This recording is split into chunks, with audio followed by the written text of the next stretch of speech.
어, 오늘 비도 오고요. 제가 집에서 출발하는데 무슨 전화가 와가지고 전화 받더니 마이크하고 스피커를 안 가져와가지고 오늘은 그냥 불편하지만 육성으로 몇 가지 말씀드리겠습니다.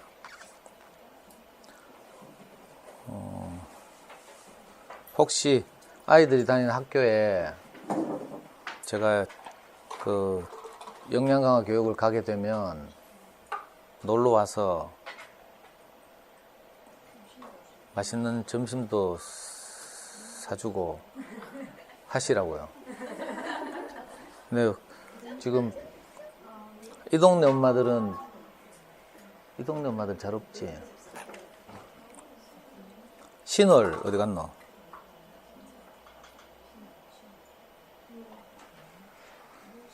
신월 6월 8일 가죠. 6월 8일. 이 색깔은 사교육 없이 자녀 성장을 돕는 학부모 이런 주제고요.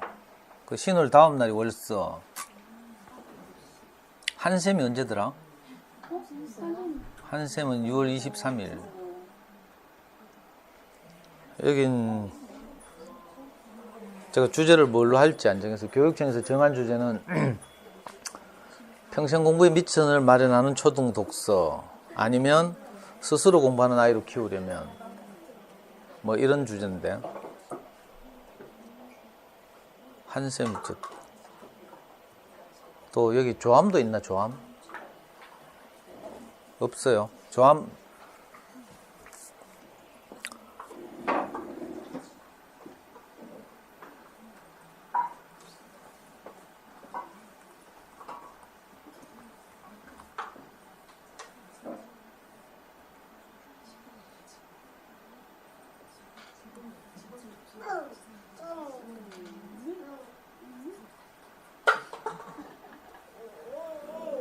월암도 있나 여기?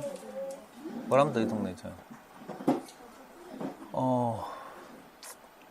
그리고 이제 가끔 제가 이제 우리 연구소 엄마들하고 아이들하고 같이 이제 뭐 체험학습 이름 거창하게 이제 인문학 기행이라고 이름 붙였는데 세 번째 인문학 기행을 4월 2일 나가요. 우리 카페 공고돼 있죠. 혹시 함께 하실 분들은 우리 버스 한 대 대절했는데 버스는 이미 마감됐고 같이 가실 분들은 이제 아빠를 잘 이렇게 설득해서 차로 이번에 가는 곳은 김해 클레이아크 지난번에 말씀드렸죠. 클레이는 이제 뭐죠? 그 뭐라 하노 이거 갑자기 왜 생각이 안 나? 도자 흙으로 뭘 하는 작업도 이거 클레이라고 하죠. 아크는 이제 건축 이런 뜻인데 김해 클레이아크 미술관이라고 이제 그 무슨 회화 작품을 전시하는 이런 곳이 아니고 도자나 건축 또 그것과 관계된 이런 이제 좀 입체적인 것들을 작업하고 전시하고 뭐 하는 그런 곳이거든요. 그리고 하여튼 이 주변 경치도 좋고 이래서 4월 2일 날 가기로 했습니다. 거기 가면 이제 토요일날 우리가 가는데 토요일 가면 11시에 뭐 도슨트? 이게 무슨 말이에요? 설명해 주신 분을 도슨트라고 불러요? 그래 하여튼 도슨트가 나와서 11시에 이제 그 작품 설명도 하고 이래서 우리가 여기서 우리 연구소 주변에서 이제 9시 출발할 거거든요. 내비 검색하면 1시간 30분 정도 걸려요.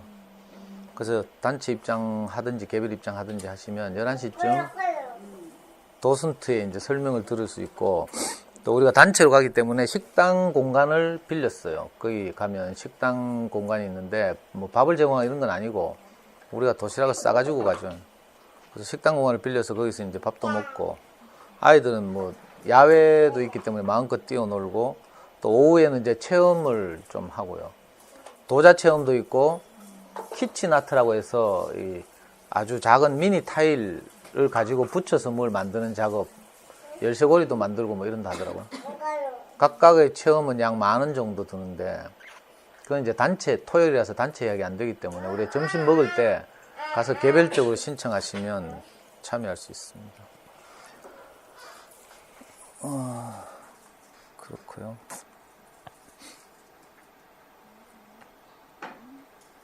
이제 학교 부모교육을 가게 되면 제가 작년에는 주로 그 엄마표 영어공부법, 잠수내 영어공부법을 주로 소개했죠. 초보용 잠수내 영어공부법을 소개했는데 이제 올해는 가능하면 영어 이야기는 이제 안 하고요.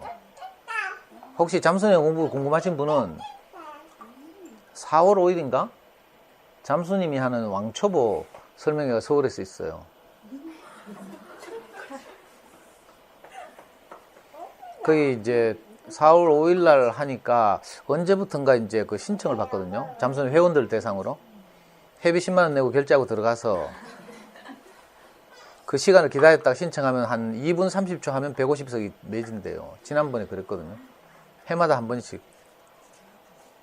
거기 갔던 분들이 이제 그 잠수님 PPT를 전부 사진을 찍어서 이제 잠수님 게시판에 올려가지고 제가 그걸 다 다운받아가지고 다시 참고하면서 만든 게 제가 작년에 대구 엄마들 학교 가서 강의한 그 내용이에요.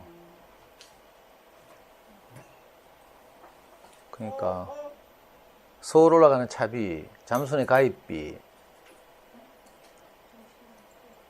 몇십만 원 들겠죠. 그게 아까우신 분은 이제 우리 카페 들어오셔서 지난해 제가 학교에서 이제 그 교육청, 대구광역시 교육청에서 만든 정한 주제가 뭐 있는가 하면 저학년의 경우에 우리 아이 특성에 맞는 영어 공부 시작하기 이런 주제였어요. 그래서 여러 학교에서 강의를 했거든요. 그래서 학교마다 또 제가 좀 그날 컨디션이나 기분에 따라서 좀 열심히 하기도 하고 대충 하기도 하고 이러니까 이제 이제 여러 개를 들어보시다 보면 뭔가 조합이 되죠. 아니면 이제 옛날에 호시호지에서 한 3년 전인가 4년 전인가 한 그 시리즈 강의를 이제 들으시거나 하여튼 우리 카페 가면 있습니다. 꼭 책은 꼭 사보셔야죠. 잠수내 아이들 소문난 영어 공부법 이 정도 책은 꼭 사보시는 게 좋고 올해는 잠수내 초등 3, 4학년 공부법 지난해에는 1, 2학년 공부법 뭐 이런 책들이 나왔죠. 그런 책들을 사서 좀 읽어보시는 것이 쓸데없는데 돈을 이렇게 소비하지 않는 아주 좋은 길이 될 수도 있어요. 그래서 원래는 주로 제가 어떤 학교에서는 그 평생 공부 미천을 마련하는 초등 독서, 동도 같은 경우는 그 주제로 확정했죠. 그리고 원래 3월 말에 처음 하는 개성초등 같은 데서는 이제 수학 공부, 여기 조암도 수학 공부를 요구하더라고요. 학부모님들이 그 학부모 부장 선생님한테 요청하면서 작년에 제 영어 강의를 들은 분들이 원래는 수학 이야기를 좀 해달라고 이렇게 주문을 한 학교들이 있어요. 그런 학교들은 이제 생각하는 힘을 기르는 수학 공부 이런 주제로. 그래서 이제 우리 연구소에서 하는 매주 금요일 이 강의는 이런 이제 각 영역별 자녀 교육을 보다 더 근본적인 아이들을 어떻게 하면 정말 우리가 행복하게 키울 수 있나, 소통하면서 아이를 양육할 수 있나 이 문제를 가지고 이제 계속 생각을 나누고 있습니다. 왜냐하면 이제 어머니께서 이제 쭉 아이들 키우면서 인생을 살아보시면 알겠지만 아이를 키우는 일이 뭐 인생 전체가 그렇지만 내 생각대로 잘 안 되거든요. 여러 가지 이제 변수가 발생하고 장애가 발생하고 이런저런 환경과 형편과 처지가 바뀌기도 하고 이래가지고 내가 생각하고 의도했던 것과는 좀 다른 방향으로 자꾸 이제 흘러가요. 그럴 때 가장 위력적인 이제 기초가 뭔가 하면 아이와 나와의 그 관계죠, 관계. 이게 안 되면 사춘기 되면 다 물 건너가고요. 엄마들이 뭐 천하에 없는 자녀에게 관한 지식과 정보를 가졌다 하더라도 내 알아서 할게 캐프면 끝이라. 문 닫고 들어가도 끝이고요. 그래서 그 시기를 대비해서 우리가 아이들의 마음을 얻고 마음을 사고 하는 것이 필요하죠. 초등학교 저학년 때 어릴 때 아이들이 내 마음대로 된다고 해서 내가 마음대로 하잖아요. 그러면 나중에 저학년 때 뿌렸던 씨를 시의 결과를 나중에 다 거두게 돼 있어요. 무슨 말인지 알아듣는지 모르겠네. 지금 내가 부리는 행패를 지금 애들이 뭐 힘도 약하고 자기 의사 표현도 못하고 하니까 울고 뭐 엄마 시킨 대로 하고 이러지만 나중에 아이들 힘이 생기거든요. 옳고 그름이 이제 아이들 안에 생겨요. 그러면 그때 가면 대가를 다 돌려받게 돼 있어요. 어떤 아이는 정말 제가 직접 본 아이예요. 호소여제 제 강의를 들었던 아이인데 나중에 아빠하고 싸우는데 중3 이후로 뭐라고 말하면 싸우는가 하면 아빠가 내한테 한 대로 할게 하면서 집에 있는 기물, TV 이런 걸 다 부수더라고. 아빠가 술 먹고 와서 한 그대로 하는 거예요. 사춘기가 되니까 이제 극렬하게 반항하는 거죠. 그래가지고 나중에 어떻게 된지 알아요? 점점 이게 심해지니까 두 사람 다 아이 고등학생 되는데 자퇴하고 아빠도 맨날 속상하니까 술 마시고 네가 이 새끼 아빠한테 그럴 수 있나 이제 이렇게 되고요. 그러니까 둘 다 술 마시고 술 취해가 들어가 싸우는 거라. 엄마가 중간에 죽을 마시지 엄마 맨날 울면서 나한테 전화 오고요. 나중에 안 되니까 파출소 신고해가지고 경찰 출동하고 막 이렇게 돼요. 부자지간인데도. 이게 먼 일이 아니에요. 이 엄마도 제 강의를 좀 몇 년씩 들었는데도 그렇더라고. 어릴 때, 아이가 어릴 때 딱 2번 아빠가 아이를 때렸대. 중학교 1학년 때 한 번, 2학년 때 한 번. 사춘기인데 이제 아이들도 자아의식이 성장하고 이랬는데 아빠는 여전히 이제 이 사춘기 아이들 어떻게 대해야 할지 몰라가지고 전적으로 평소 하던 대로 이제 한 거죠. 술 마신 김에 이제. 근데 아이가 그게 큰 상처가 돼가지고 씻을 수 없는 이제 갈등이 시작된 거죠. 뭐 남의 이야기 할 거 없고 저도 그렇고요, 사실. 그러니까 우리가 어릴 때부터 사실은 정말 아이들을 행복하게 잘 키우고 싶으면 또 공부를 잘하게 하고 싶어도 사실은 아이하고 관계가 좋아야 돼요. 관계가 좋다는 게 엄마들 뭐 저는 아이하고 관계가 좋은데요 다 익하더라고. 그런 관계 말고요. 애가 뭐다 시킨 대로 하고 뭐 다 지 좋아서 하고 뭐 다 그렇죠? 뭐 하는 거 다 지 좋아서 한다 카대요 엄마들이. 보면 다 우리가 길들인 거거든요.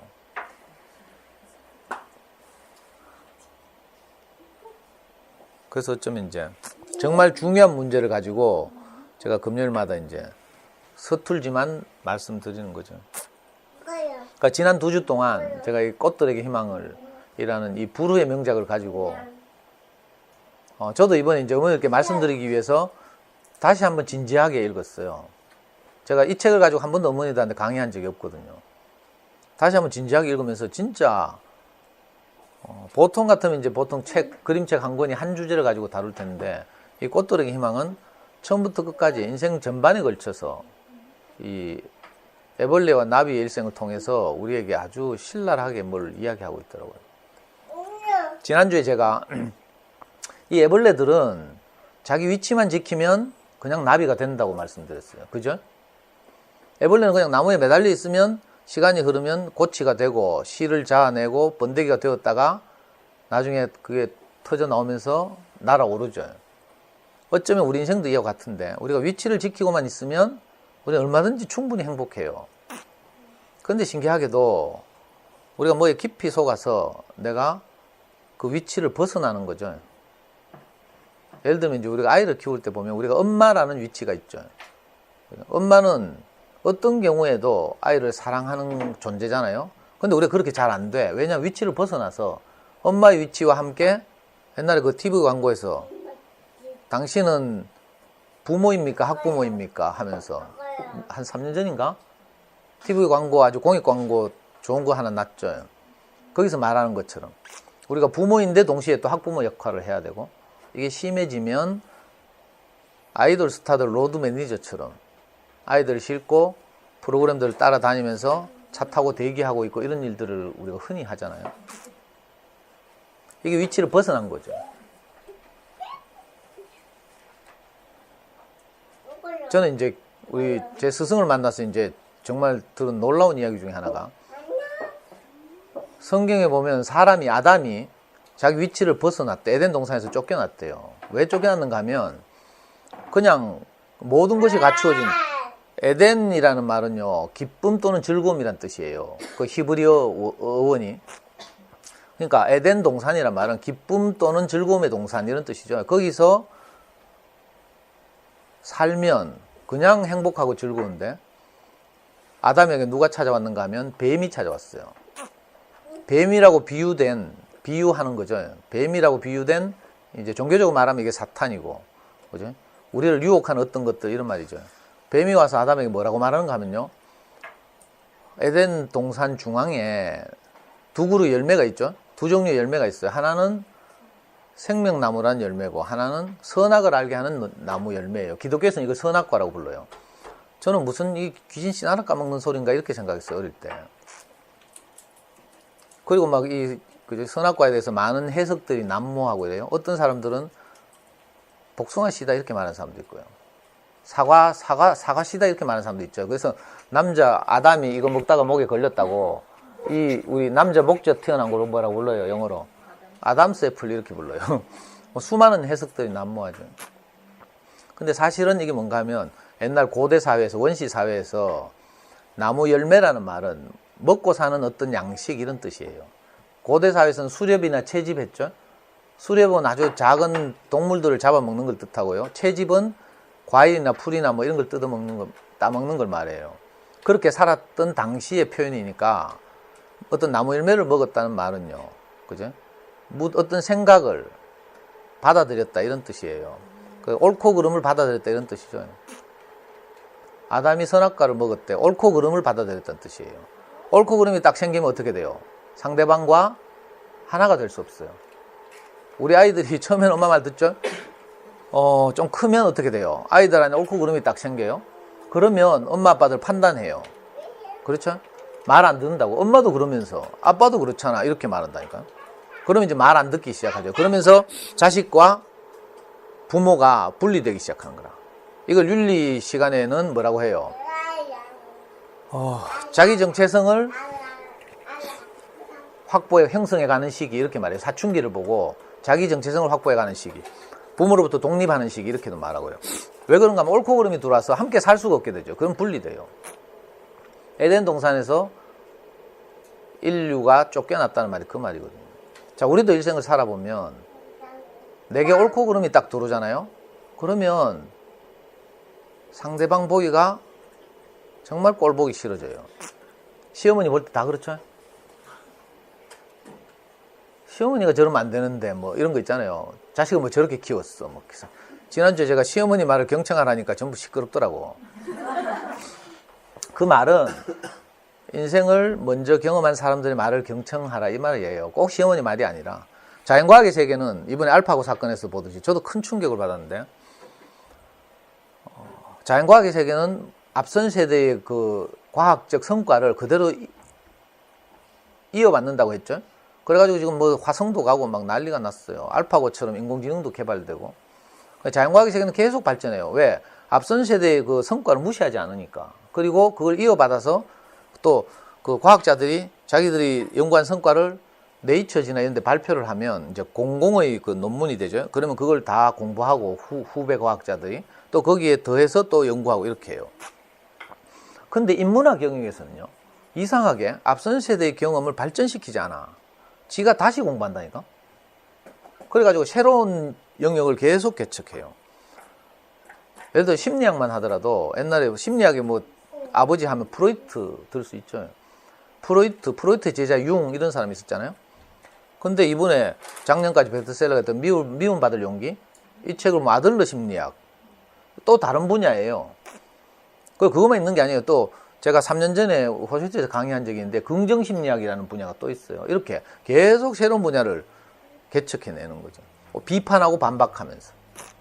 학자들만 그런 게 아니에요. 우리도 인생을 살면서 앞선 세대, 우리 친정 어머니의 경험을 내가 별로 물려받지 않아. 그래서 김치도 잘 못 삶잖아. 사 먹죠. 우리 집에서는 아예 김치 사 먹자 해, 내가. 우리 와이프 시골 출신인데도 김치를 못 담아. 뭐 김치뿐만이 아니지만 국도 끓이면요, 컨디션에 따라서 짰다, 매웠다, 뭐 싱거웠다. 오늘도 아침에 내가 여기 오려고 이제 뭐 먹어야 말을 하니까 다 뒤져보니까 일주일 전에 끓였던 미역국이 있더라고. 그 일주일 전에는 그래도 먹을만 했어요. 일주일 동안 계속 데우니까 어떻게 돼? 소태가 돼가지고 먹다가요 그냥 반을 그냥 버리고 왔어. 이건 좀 뭐 농담 같은 이야기지만 우리가 앞선 세대의 경험을 진지하게 듣고 거기서 실패와 성공을 배우고 이래야 되죠. 자, 그러면 오늘 우리는 고부간의 갈등 때문에 많은 힘을 쓰지 않아도 되는데, 이조시대 고부간의 갈등이 오늘도 똑같이 있어요. 이게 실제로 우리 집에서도 일어난 일이고요. 우리 집은 삼형제가 엄마하고 호르몬이하고 살았잖아요. 학교도 제대로 못 다니고 이렇게 참 겨우 억지로 살았어요. 그 위에 우리 형이 경대 의대를 갔어. 나중에 이제 가톨릭 대학 인턴을 시작했어요. 그래가 옛날에 다니던 교회, 그 장로교회에서 사귀던 우리 형수하고 이제 결혼을 딱 했어요. 결혼하기 전에는요, 우리 비산동에서 아주 작은 방 한 칸에 우리 세 형제와 엄마가 살았는데, 그때는 난 한 번도 불행하다는 생각을 못 했어요. 경제적으로 어려웠어. 학교도 못 다니고, 뭐, 열등감도 많고 이랬지만, 그래도 내가 불행하다 이 생각을 못 했거든요. 근데 우리 형수가 딱 시집을 왔어. 우리 형수님이 또 시집 오면서 자기가 처녀 시절에 열심히 일해가지고 번 돈, 그 당시 돈으로 800만 원을 딱 들고 왔어요. 800만 원 들고 와가지고 처음으로 남구 대명일동에 정우맨션 부근에 전세를 얻었어요. 방 3칸 있는 전세. 근데 군대에 있을 때 이야기예요. 군대 말년이었는데, 군대에서 제대하고 딱 오니까 내 방이 하나 떡 생긴 거라. 제가 복학하니까, 와, 그때의 감동. 아, 내 방이 있고 내 책상이 있고요. 단칸 새방에서 막 양아치처럼 살다가, 그러니까 객관적 형편은 굉장히 좋아졌죠. 이제 형이 의사의 길을 가고, 형수도 또 형을 돕겠다고 조카들 낳고도 이제 시어머니 보고 키우라 하고 자기는 나가서 계속 일했어요. 피아노 교실 하고 웨딩샵 하고 뭐 이랬어요. 지금도 우리 형수님 일하고 있잖아요. 요양병원 하고 있는데. 그러니까 김씨 집안을 일으키겠다고 정말 우리 형수님 의지가 막 강하고 이런 분이거든요. 그리고 그렇게 돈 벌어가지고 내 학비도 되고 이랬어요. 근데 문제는 형편이 훨씬 좋아졌죠. 비산동 단칸방에서 대명동 방 3칸짜리 집으로. 근데 신기하게도 우리 형수하고 우리 엄마하고 맨날 싸우는 거랑 이상하죠. 형을 차지하기 위해서. 이 이조시대에 나오던 사극 같은 이야기 아니에요? 서로 형을 자기 편 만들려고 이제. 우리 엄마 하는 말은 맨날 똑같은 레파토리예요. 내가 니를 어떻게 키웠는데. 이거예요. 옛날에 서문시장 떠나가도 울었다 했죠. 엄마 서문시장 지하 식당에서 약밥, 김밥 만들고 있다가 우리 형이 경대 의대에 합격했다는 소리를 듣고 서문시장이 떠나가도록 울었대. 이거 지켜본 사람들의 전언이에요. 실화예요, 실화. 그러니까 얼마나 자랑스럽겠어요. 실제로 우리 엄마는 다니던 교회에서 대구 비산동 교회라고 지금도 있어요. 거기서 장한 어머니상을 받았어요. 남편 일찍 잃고 이 삼형제들을 범죄의 길로 빠지지 않게 하고. 비산동 가면 다 그 범죄의 길을 가거든. 내 친구들 다 소매치기 하고 이랬어요. 실제로 제가 이거 실한데 2-1번인가 그때 타고 경대 제가 학교를 가는데 2-1번에 소매치기 3명이 딱 탔더라고. 하나는 신문 들고 하나는 비닐봉지 들고. 이게 소매치기 포맷이에요. 비닐봉지 안에는 항상 칼이 들어있어. 들키거나 하면 위협하려고. 신문은 펴가지고 시야를 방해하는 거죠. 3인 1조라. 딱 올라탔어. 딱 보니까 소매치기. 보니까 내 친구더라고. 아이고, 다 그렇게 이제 범죄 길로 빠지고 막 그때 삼천교육대 가고 막 이렇게 하는데 저는 약하기도 한데다가 기질도 약한 데다가 다행히 이제 어릴 때 교회를 다녀가지고 범죄 길로 안 빠졌죠. 우리 형제들이 다 검정고시 공장에 다니고 했지만 검정고시 하고 이랬는데 그걸 보고 우리 엄마 다니던 교회에서 몇 년도인지 모르겠는데 실제로 장한 어머니 상패를 줬다니까. 그리고 우리 엄마 막 울고 막. 근데 있잖아요. 딱 장가를 딱 가가 조카 낳고 나니까 장한 어머니고 나발이고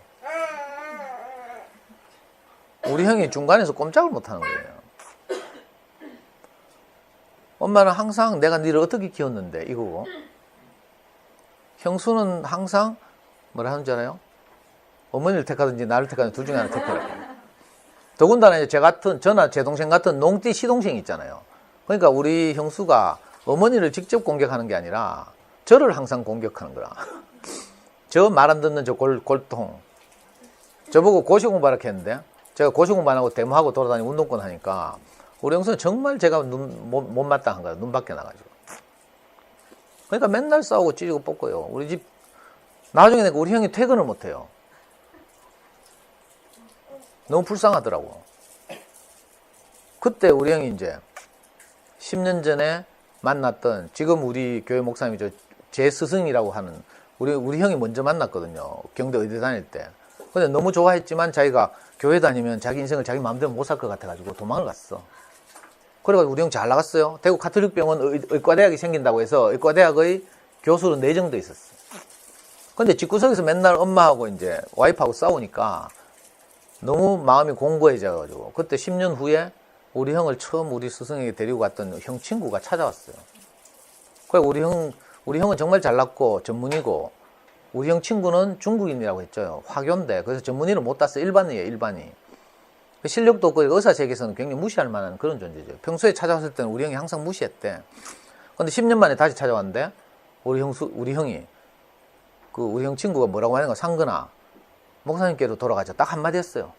그때는 우리 형이 바로 있잖아요. 주섬주섬 옷 입고 그 형을 따라서 우리 스승이 돌아온 거라. 왜? 와이프하고 엄마하고 싸우는 바람에 우리 형이 갈 길이 없어졌어요.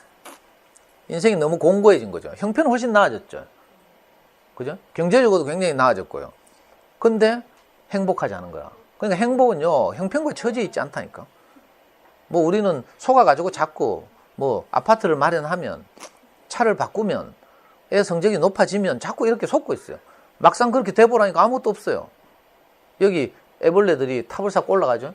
오늘 5장 할 차례인데 5장에 가면 꼭대기까지 막 다른 놈들 밟고 올라간 애벌레들이 나중에 뭐라 해요. 쉬쉬하면서 여기 아무것도 없는데 그래도 밑에 알려주면 안 돼 하면서 우리 노력이 헛되잖아 하고. 그죠? 뭐 높이 올라간 사람들이요 굉장한 거 같죠. 가보면 아무것도 없어요. 근데 여러분들 다 아파트 칸막이하고 살기 때문에 옆집이 어떻게 사는지 몰라. 우리 집만 이래 불행한 줄 안다니까.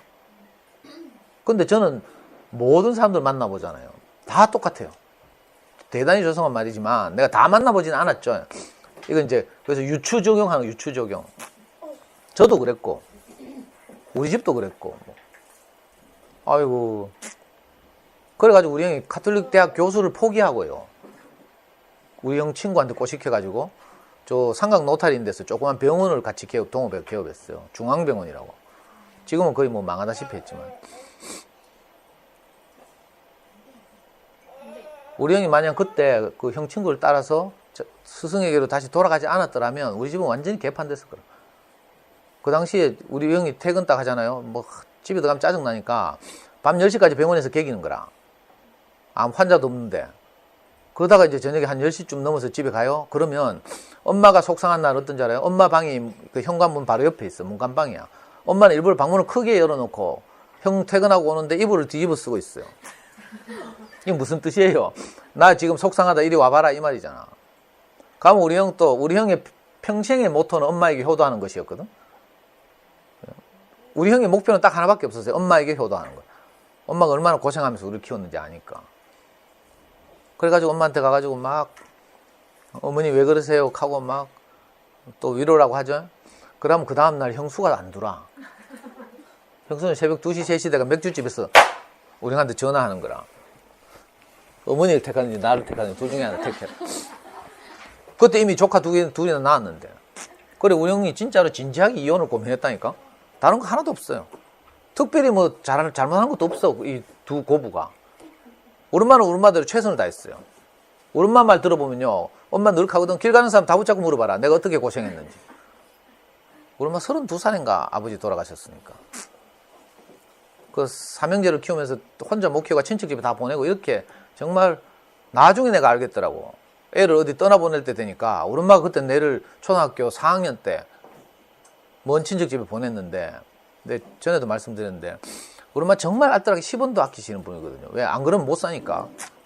근데 어느 날 기차를 타고 친척집에 가는데 저하고 제 동생하고 이제 서울에 하나 저는 큰 외삼촌 집에 내 동생은 작은 외삼촌 집에 이제 보내게 돼 있어요. 기차를 타고 올라갔는데 엄마가 처음으로 기차간에서 파는 홍익회라고 알죠? 은퇴한 철도 공무원들이 물건 파는 그 단체를 홍익회라고 해요. 요즘은 뭐라 하더라? 홍익회에서 파는 삶은 계란 3개 100원짜리 그걸 사는 거라. 엄마로서는 상상도 할 수 없는 일이에요. 그 과감하게 100원을 투자해가지고 삶은 계란 3개를 사가지고 하나씩 주더라고. 그때 아무 생각 없이 그 계란 먹었어요.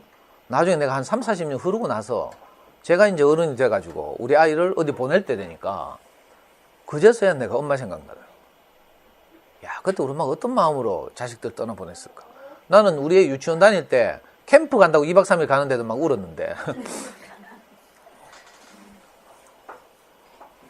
아이고. 그러니까 우리 엄마는요, 말 들어보면 다 맞아. 정말 헌신적이었고요. 그러면 우리 형수 말 들으면 틀리나? 우리 형수 말 들으면 또 다 맞아요. 내가 김씨 집안을 살리기 위해서 처녀 때 새가빠지 일해가 번 돈 800만 원 들고 와서 그죠? 전셋집을 얻었고, 시동생 등록금을 다 댔고, 그리고 자식 둘, 조카 둘 낳아놓고 조카들 직접 키우지도 못하고 어머니한테, 시어머니한테 맡기고 나가서 일했고. 그러니까요. 뭐 내돌라고? 이걸 항상 여기 놓으라 했잖아, 여기.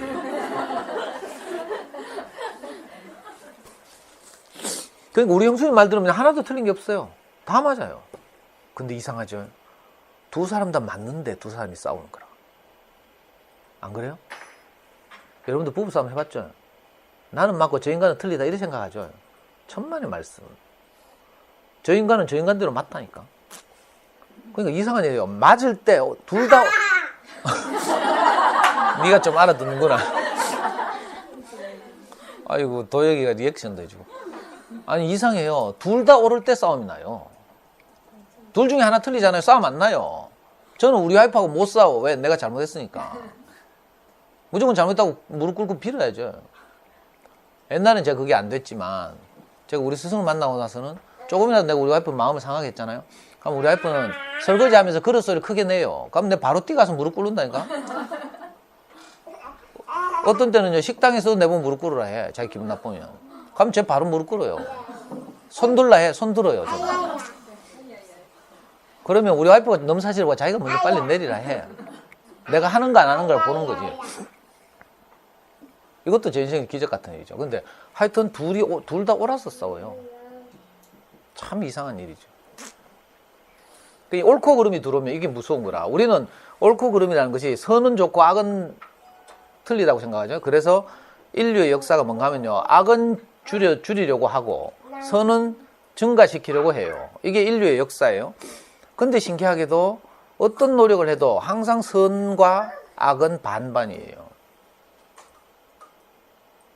이게 참 아이러니인데, 아이러니. 그래서 선악과가 함께 살 수 없게 한다는 거예요. 선악과를 먹은 아담은 동산에서 쫓겨났다. 자기 위치를 벗어났다, 이 말이죠. 자, 우리가 인생을 살면서 내가 옳고 그름이 딱 들어오면요, 내가 이래 돼요. 여러분들 다 집에서 자기 멋대로 하려고 하죠? 이걸 성경에서 뭐라고 표현한 줄 알아요? 하나님처럼 되려고 한다, 이렇게 표현해요. 우리가 언제 막 신처럼 되려고 했어요? 그런 적 없죠? 근데 알고 보니까 선악과를 먹고 우리가 하나님처럼 되려고 한다. 이 말이 무슨 말인가 하면, 우리 집안에서 내가 내 말 잘 들으면 다 행복할 줄 알죠? 그래서 그렇게 말 많이 하지. 내 말만 들으면 우리 가족 다 행복한데 하면서. 남편도 또 그렇게 말해요. 이게 바로 우리가 하나님처럼 되는 거라. 내 생각대로 되면 다 잘 될 것 같아. 그래서 내 생각대로 안 되는 인간들을 뜯어고치기 시작하죠. 애 뜯어고치고 남편 뜯어고치고. 남편은 처음 신혼부터 한 5년 동안 뜯어고치다가 안 되면 포기하고 그 다음부터 애만 뜯어고치죠. 남편은 내 인생에서 갈로 밖으로 생각하고.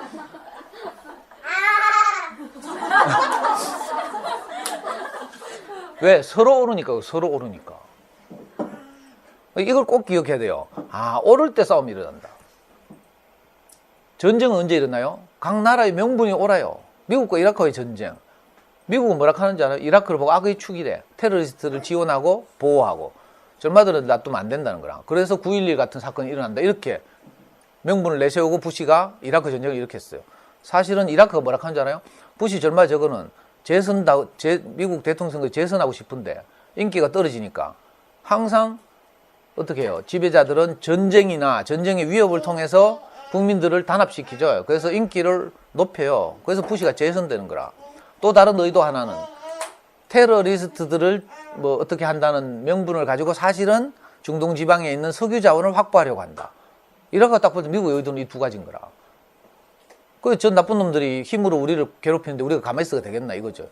그래서 온 아라비아 단결하락하고 막 이래가 일어난 게 미국과 이라크의 전쟁이에요. 그러니까 모든 전쟁은 각자 입장에서 오르는 거라. 그래서 부딪히는 거예요.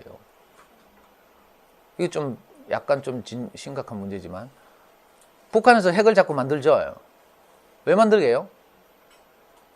모르죠. 맨날 미국이 항공모함 데리고 와가지고 동해에서 군사훈련하고 있어요. 우리나라 해병대하고 합해가지고 맨날 군사훈련해요. 심지어는 원래는 싱가포르 가서 막 싱가포르하고 우리나라하고 합동으로 미국이 항공모함 가지고. 항공모함이 뭔지 알아요? 엄청나게 큰 배예요. 거기 막 비행기도 타 있고 막. 그러니까 가끔씩 우리가 지나가다 공중전화 근처에 지나가다 보면 깍두기들 있죠, 깍두기들. 서너 명이 서가지고 막 침책택 뱉고 담배 피우고 있으면 어때요? 아무 잘못도 없는데 지나가다 보면 좀 한 대 맞을까 무섭죠.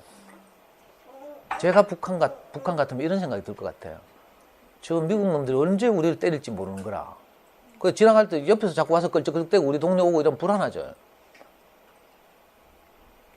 이렇게 하다 또 국가보안법으로 잡혀갈라. 그래서 북한은 자꾸 핵을 개발하는 거예요.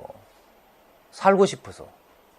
근데 우리 쪽 입장에서는 절마들 핵 개발해서 나쁘다 뭐 계속 익하고 있어. 북한에서 뭐라 해요? 한미 합동 군사훈련 중단해라 해요. 그죠?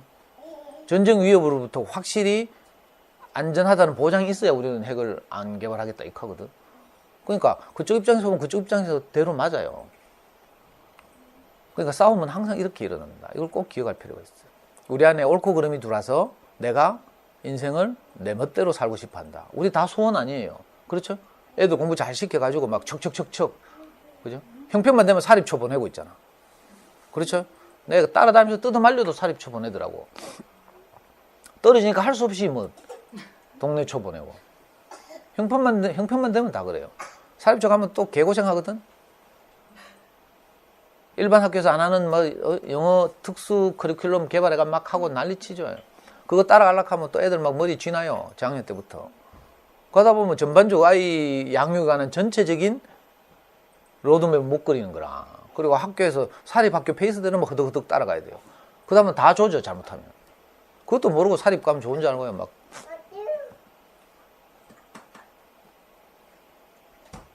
사실 우리가 다 우리 위치를 벗어나서 어려움이 오는 거예요. 내가 하나님처럼 돼. 내가 항상 오르니까 어떤 사람들은 직장에 가서 상사한테 막 대들고 이러더라고. 제가 그랬어요. 제가 대학 딱 들어가가지고 운동권에 꼬시켜가지고 마르크스의 책들을 읽고 나니까 내가 세상에 모르는 게 없이 되는 거라. 그 당시에 내 나이가 26, 27밖에 안 된 어린 청년인데도 세상을 보는 내 눈, 이걸 뭐 세계관이라고 그러죠. 마르크스주의 세계관이 내한테 딱 장착됐어요.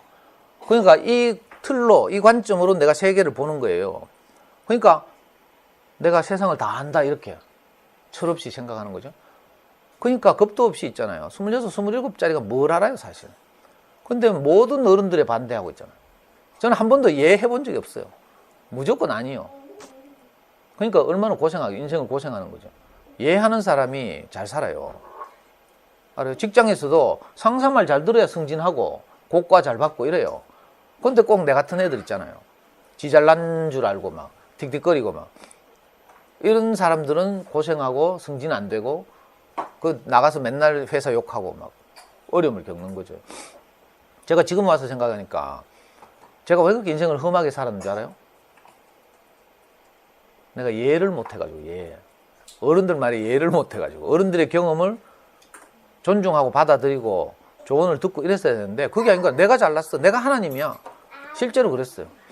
여러분들도 다 집구석에 가면 다 자기가 하나님 노릇하려고 하죠. 부부싸움 왜 일어나요? 집에 하나님이 둘 되려고 하니까 싸움이 되는 거라. 이게 종교전쟁이 종교전쟁. 신이 둘 존재할 수 있어 없어요? 나 외에 다른 신을 너에게 두지 말지니라. 10계명의 첫째 계명이에요. 그죠?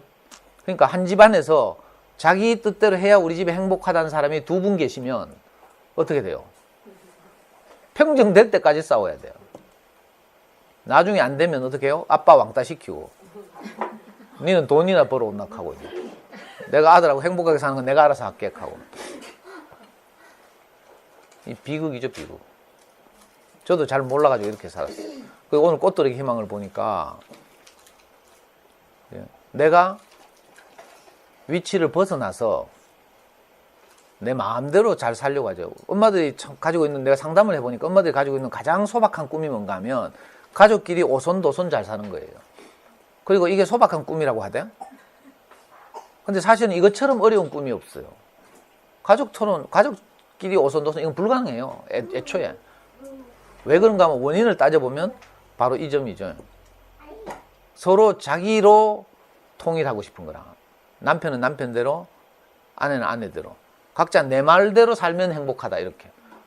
두 명이 둘 다 하나님 데려가니까 늘 전쟁이잖아요. 우리 와이프는 선해가지고 굉장히 성격이 순해요. 그래가지고 제가 막 악을 쓰고 미친놈처럼 날뛰면 우리 와이프는 무조건 억지로 따라해요. 그럼 우리 집은 행복한가? 저로 통일됐으니까. 전혀 그렇지 않아요. 속으로 반항한다니까? 속으로 저를 무시해요. 우리 와이프의 큰 장점은 뭔가 하면 속으로 나를 무시하는 거야. 근데 그게 모르겠어요. 다 알지. 그러니까 목소리 큰 사람 따라해도 사실은 화평한 게 아니에요. 늘 나는 무시받고 있어. 그러니까 목소리 커서 내가 막 이기는 것 같지만 알고 보면 나는 늘 가시방석에 있어. 내가 우리 와이프한테 그런 씨를 뿌렸죠. 가시덤불 같은 거 뿌렸어요. 사실은 내가 집안에서 이렇게 살아야 되잖아요. 근데 내가 뿌린 건 가시덤불이야. 그럼 내 집안에 가면 어떻게 되세요? 가시덤불이 울창한 밀림에 들어가서 맨날 찔리면서 사는 거지. 무시당하고 찔리고 이렇게 살아요. 그래서 이제 삶이 어려워지는 거죠. 불행해지고. 그러니까 이걸 꼭 기억했으면 좋겠어요. 제가 제 인생 스승으로부터 배운 아주 지혜 중에 가장 중요한 것이 뭔가 하면, 옳고 그름은 사람을 행복하게 하지 못한다. 제가 우리 와이프하고 이것 때문에 많이 싸웠잖아요. 저는 치약 짜는 문제로 10년을 싸웠어요. 자주 말씀드렸죠. 저는 어릴 때부터 가난하게 자라가지고 청렴 결백 이런 걸 훈련받았어요. 가난 농군 학교라고 있는데 그 경기도에 가면 거기서 아주 이 청교도 정신을 훈련시켜요. 치약을 짤 때 치약 튜브의 끝에서부터 이렇게 엄지손가락 이 전체로 힘을 주고 이렇게 꾹 눌러요. 그러면 조금씩 나와요. 그러면 3mm 정도 나오면 딱 힘을 빼라는 거라. 치약을 3mm 이상 짜면 안 된다고 배웠어요. 결혼해가지고 우리 와이프가 치약을 짜는 거 보니까 중간은 팍 눌러보더라고요. 그러니까 3mm가 아니라 2cm 툭 튀어나오고 있잖아. 근데 그 꼴을 못 보겠는 거예요. 그러니까 이거 교정하려고요. 내가 계속 잔소리했어요. 10년을 해도 안 되네. 그것 때문에 맨날 싸우는 거라. 이 작은 일로 싸우다 보면 큰 일까지 번지죠. 그래 네가 그렇지 뭐 시작이가 네가 옛날에 그랬잖아. 계속 뭐 애초에 니를 알아봤어야 되는데 하면서 우리 아빠 뭐라 하죠? 남자가 쪼잔하게 치약 짜는 거 가지고 목숨 거나 튜브 안에 있는 치약 어디 도망가나 하면서 내가 방금 도망갔잖아 2cm 하면서 이게요. 각자가 자 아내는 아내대로 친정해서 남편은 남편대로 시댁에서 약 30년을 살면서 양육받은 어떤 것이 있어요. 이건 고쳐지지 않거든요. 근데 이걸 고치려고 하니까 이건 내가 미친놈이지 내가 하나님처럼 되려고 한 거라.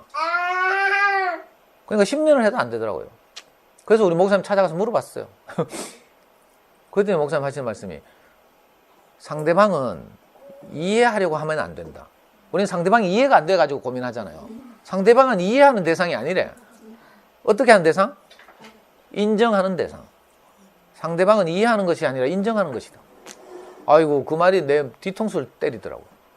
이해하는 게 아니구나. 이해하려고 하니까 안 되는 거예요. 상대방의 입장에 우리가 서면 이해가 되죠. 상대방의 입장에 설 수 없어요. 나는 상대방이 아니기 때문에. 상대방의 입장에서 생각해 봤다고 하는 건 다 거짓말이에요. 저는 아이를 낳아본 경험이 없어요. 그죠? 아이를 낳는 우리 엄마들의 입장에 아무리 내가 서려고 노력해봐 설 수가 없어요. 관념적이죠. 책 읽고 뭐 연속극 보면 막 산모들이 아기 낳으면서 막 뭐 붙들고 막 하면서 막 내가 이거 겪어봤어요? 못 겪었잖아요. 그러니까 내가 아이를 낳아본 산통을 한 엄마의 그 자리에서 서본다는 건 거짓말이에요. 나는 절대로 상대방의 입장이 될 수 없어요. 내가 며느리인데 어떻게 시어머니 입장이 돼요? 그건 거짓말이에요. 나중에 내 아들이 장가 가서 내가 진짜 시어머니가 되면 그제서야 우리 시어머니 마음이 이랬겠구나 하고 아는 거죠.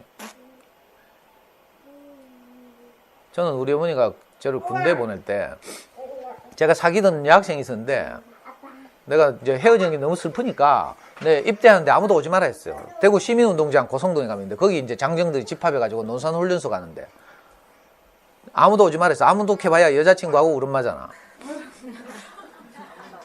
저는 뭐 학교도 못 다니고 남 친구도 없어요. 동네는 이사를 많이 다니고 이래가 동네 친구도 없고 기껏해봐야 노름 친구고 뭐 이런 것밖에 없었는데 그러니까 올만한 친구는 여자친구하고 엄마밖에 없어요. 근데 아무도 오지 말라 했어요. 너무 슬퍼서. 그랬더니 여자친구는 진짜 안 왔어요. 근데 엄마는 왔더라고. 와가지고 대구 시민운동장 입구에서 손수건 꺼내 계속 울면서 장정들이 빠져나와서 대구역으로 걸어가는 것을 기다리고 있더라고. 그래서 장정들이 줄을 지어서 대구역으로 기차 타러 가니까 우리 어머니가 대구역까지 그 대열을 계속 따라오면서 울더라고. 나는 그때 엄마 마음을 몰랐죠. 나중에 내가 우리 아들을 낳아가지고 우리 아들이 해경에 지원 입대하게 됐어요. 그 진해 해군훈련소에 제가 이모들하고 제 강의를 듣고 이웃처럼 사는 이모들하고 두 차로 이모 7명인가 하고 같이 우리 애 데리고 이제 진해 해군훈련소에 입대시키러 갔어요. 그때가 되니까 우리 엄마가 계속 울면서 대구에까지 따라오던 생각이 나더라니까. 그래가지고 제가 진해 해군훈련소 철조망을 붙들고 내가 통곡을 하면서 울었잖아요. 우리 와이프는 안 울더라고. 여자들 진짜 독해. 나는 우리 애가 가서 저 고생할 생각을 하니까 그 스토리가 빤히 보여가지고 아이고 그 험한 3년을 요즘 2년이죠. 2년을 어떻게 살겠나 싶어가지고 내가 옛날에 그랬던 생각이 나서 막 울었거든요. 이렇게 그 상황이 돼야 그 입장이 된다는 거 이런 뜻이죠. 우리는 그 이해는요 절대로 상대방이 될 수 없어요. 그러니까 상대방은 이해하는 것이 아니라 인정하는 것이다. 네, 이 말을 이제 듣고 소화하고 나서부터 제가 사람을 대하는 관계가 훨씬 달라졌어요. 전에는 우리 와이프가 내가 이해가 안 됐거든요. 저는요 제가 하는 모든 말에는 정치적 의도가 있어요. 근데 우리 와이프는 그냥 막 죽기더라고. 저는요 우리 와이프 어떻게 말하면 내처럼 의도가 있거니 이렇게 생각하는 거라. 네 무슨 의도로 그렇게 말했노? 내 무시했지. 저는 자존감이 낮으니까. 그래서 우리 와이프가 말하면 내가 항상 무시받는다는 느낌이 들어가지고 왜 무시하노? 하면서 막 따지고 이러다 싸웠죠. 그러니까 이게 말이 안 통하는 거라. 우리가 위치를 벗어나서 내가 내 마음대로 인생을 살려고 하면 어떻게 돼요? 상대방과의 의사소통이 막혀요. 이걸 보고 성경에서 바벨탑을 쌓는다 이렇게 말해요. 바벨탑을 쌓고 높이 올라가죠. 바벨탑은 실제로 고대 바빌로니아라는 나라가 있었는데 제국이죠, 제국. 그 당시 건축 기술로 지금으로부터 약 3,000년 전에 이라크 북부 지방이 그 바빌로니아라는 거대한 고대 국가가 있었는데 그 바빌로니아의 수도에 가면요. 저도 이거 KBS 다큐멘터리를 본 건데 그 당시 건축 기술로 약 100m가 넘는 타워를 도심 여러 곳에 세웠대. 이거 기적 같은 일이다 이렇게 말해요. 그러니까 바벨이란 말은 높이 올라간다, 높이 쌓는다 이 말이죠. 우리가 내가 옳고 그름으로 그죠? 내가 하나님처럼 되면 내가 항상 높아져요. 상대는 무시가 되고. 자, 그러면 어떻게 돼요? 소통이 안 되는 거예요. 소통이 안 되면 무너지죠. 바벨탑이 무너졌다 이렇게 기록되어 있어요, 성경에는. 그 무슨 말인가 하면 왜 무너졌는가 하면 언어가 혼잡해져서 무너졌대. 어떤 사람들은 그래가 프랑스어 생기고 독일어 생기는가 보다 이렇게 생각해요. 그게 아니에요. 언어가 혼잡해졌다는 말은 같은 말을 하는데도 상대방이 내 마음을 모르는 거라. 여러분들 늘 밥 먹고 살죠? 근데 아내가 남편 마음을 모르고 반대로 남편이 아내 마음을 모르고 이런 일이 벌어져요. 그럼 소통이 안 되니까 속상하죠. 내 마음 몰라준다 하면서 술 한잔 하자하고 막창집에서 대화하죠. 집 놔두고. 술 한잔 들어가면 속에서 나오는 게 뭐예요? 다 서로 상대방에 대한 불만.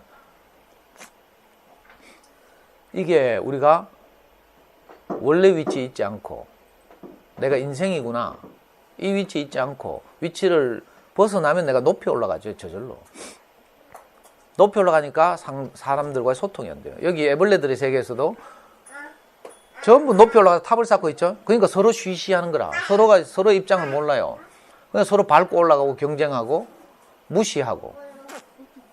학모들 세계 가봐요. 월서초등학교 1학년 들의 엄마들의 세계 이런 데 가면 꼭 이게 재탕이야, 재탕. 뭐 사립은 더 알 테고. 제가 작년에 월서초등 가보니까 교육률이 얼마나 높은지. 저학년 부모 교육을 하는데 수백 명, 200명 이상이 왔더라고. 근데 원래 기대하고 있잖아요. 한샘 가면 이제. 한샘 한 학반에 40명이라 하대? 40명 좀 넘는다고 1학년들이. 옆에 한솔은 잘 안 가고 AK 그랑프리에서는 한솔과 한샘을 택할 수 있다는데 한솔 잘 안 가고 다 한샘 가더라고. 가면 7반이니까 40명씩 7반이니까 4채 28. 한 학년에 280명의 엄마가 있다는 뜻이잖아. 1, 2, 3학년이면 700명 넘죠. 700명 중에 뭐 한 200명만 와도 내가 우리 연구소 홍보 좀 하려고. 그럼 앞으로 연구소 망하진 않겠죠. 아니 한샘 바로 옆에 있는데 그래. 이렇게 훌륭한 선생님이 여기 있는지도 모르고.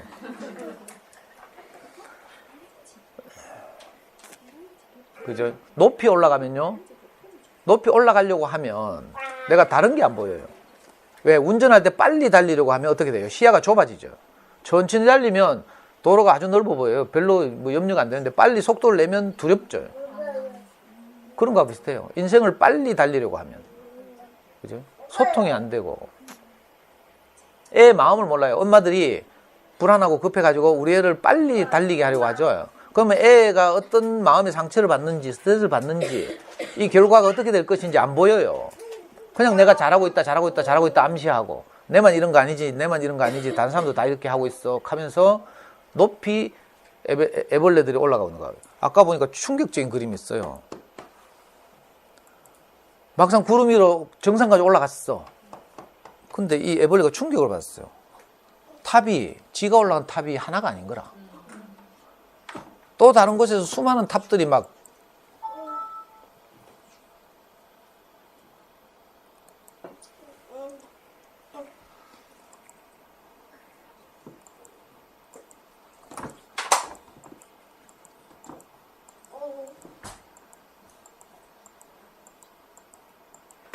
이봐요. 탑 꼭대기 올라갔는데요. 꼭대기 올라서 둘러보니까 수많은 이런 애벌레들의 탑이 있는 거예요. 각 영역에서 전부 높이 되려고 하는 거죠. 그리고 꼭대기 올라가 있는 사람들끼리 쉬쉬하고 아무것도 없다 하고. 근데 어느 날 나비 한 마리 딱 나타나잖아요. 호랑나비, 노랑나비. 저도 사실 이렇게 살았거든요. 어떻게 하든지 남과 경쟁해서 이기고 짓밟고 올라가고 막.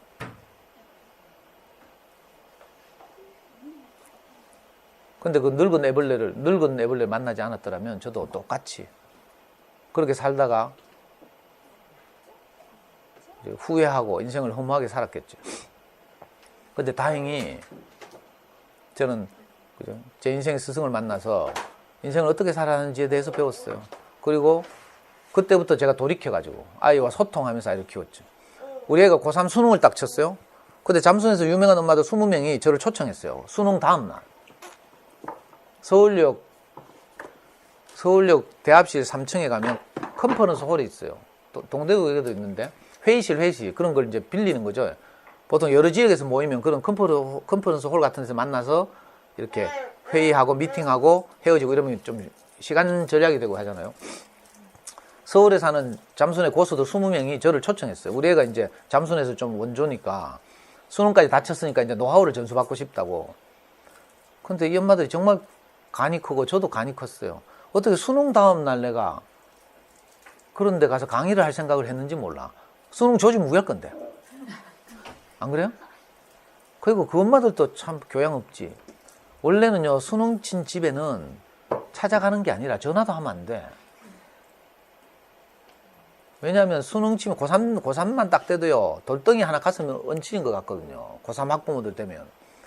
그래가지고 계속 묵지가 소화 안 되고요. 엄마들 불안해가지고 갑바위 올라가고 막 하는 거라. 그러니까 수능 친다고 뭐 친척들 있다고 찾아가서 초콜릿 주고 이 짓도 하면 안 돼요. 초콜릿 주는 게 정말 짜증난다니까? 수능 전달되면? 안 그래도 부담돼 죽겠는데 좀 편안하게 좀 마인드 컨트롤 해야 되는데 뭐 시험 잘 치라 하면서 초콜릿 들고 오고 막. 저는 또 강의를 하고 이래가지고 우리 집에 초콜릿이 산더미처럼 쌓여요. 산더미처럼. 아니 진짜 내 받는 마음이 그랬다니까? 이런 거 안 줘도 되는데. 그리고 수능 잘 쳤는지 물어보고 전화하면 안 되죠. 이게 큰 실례예요. 어느 대학 갔는지 물어봐도 안 돼.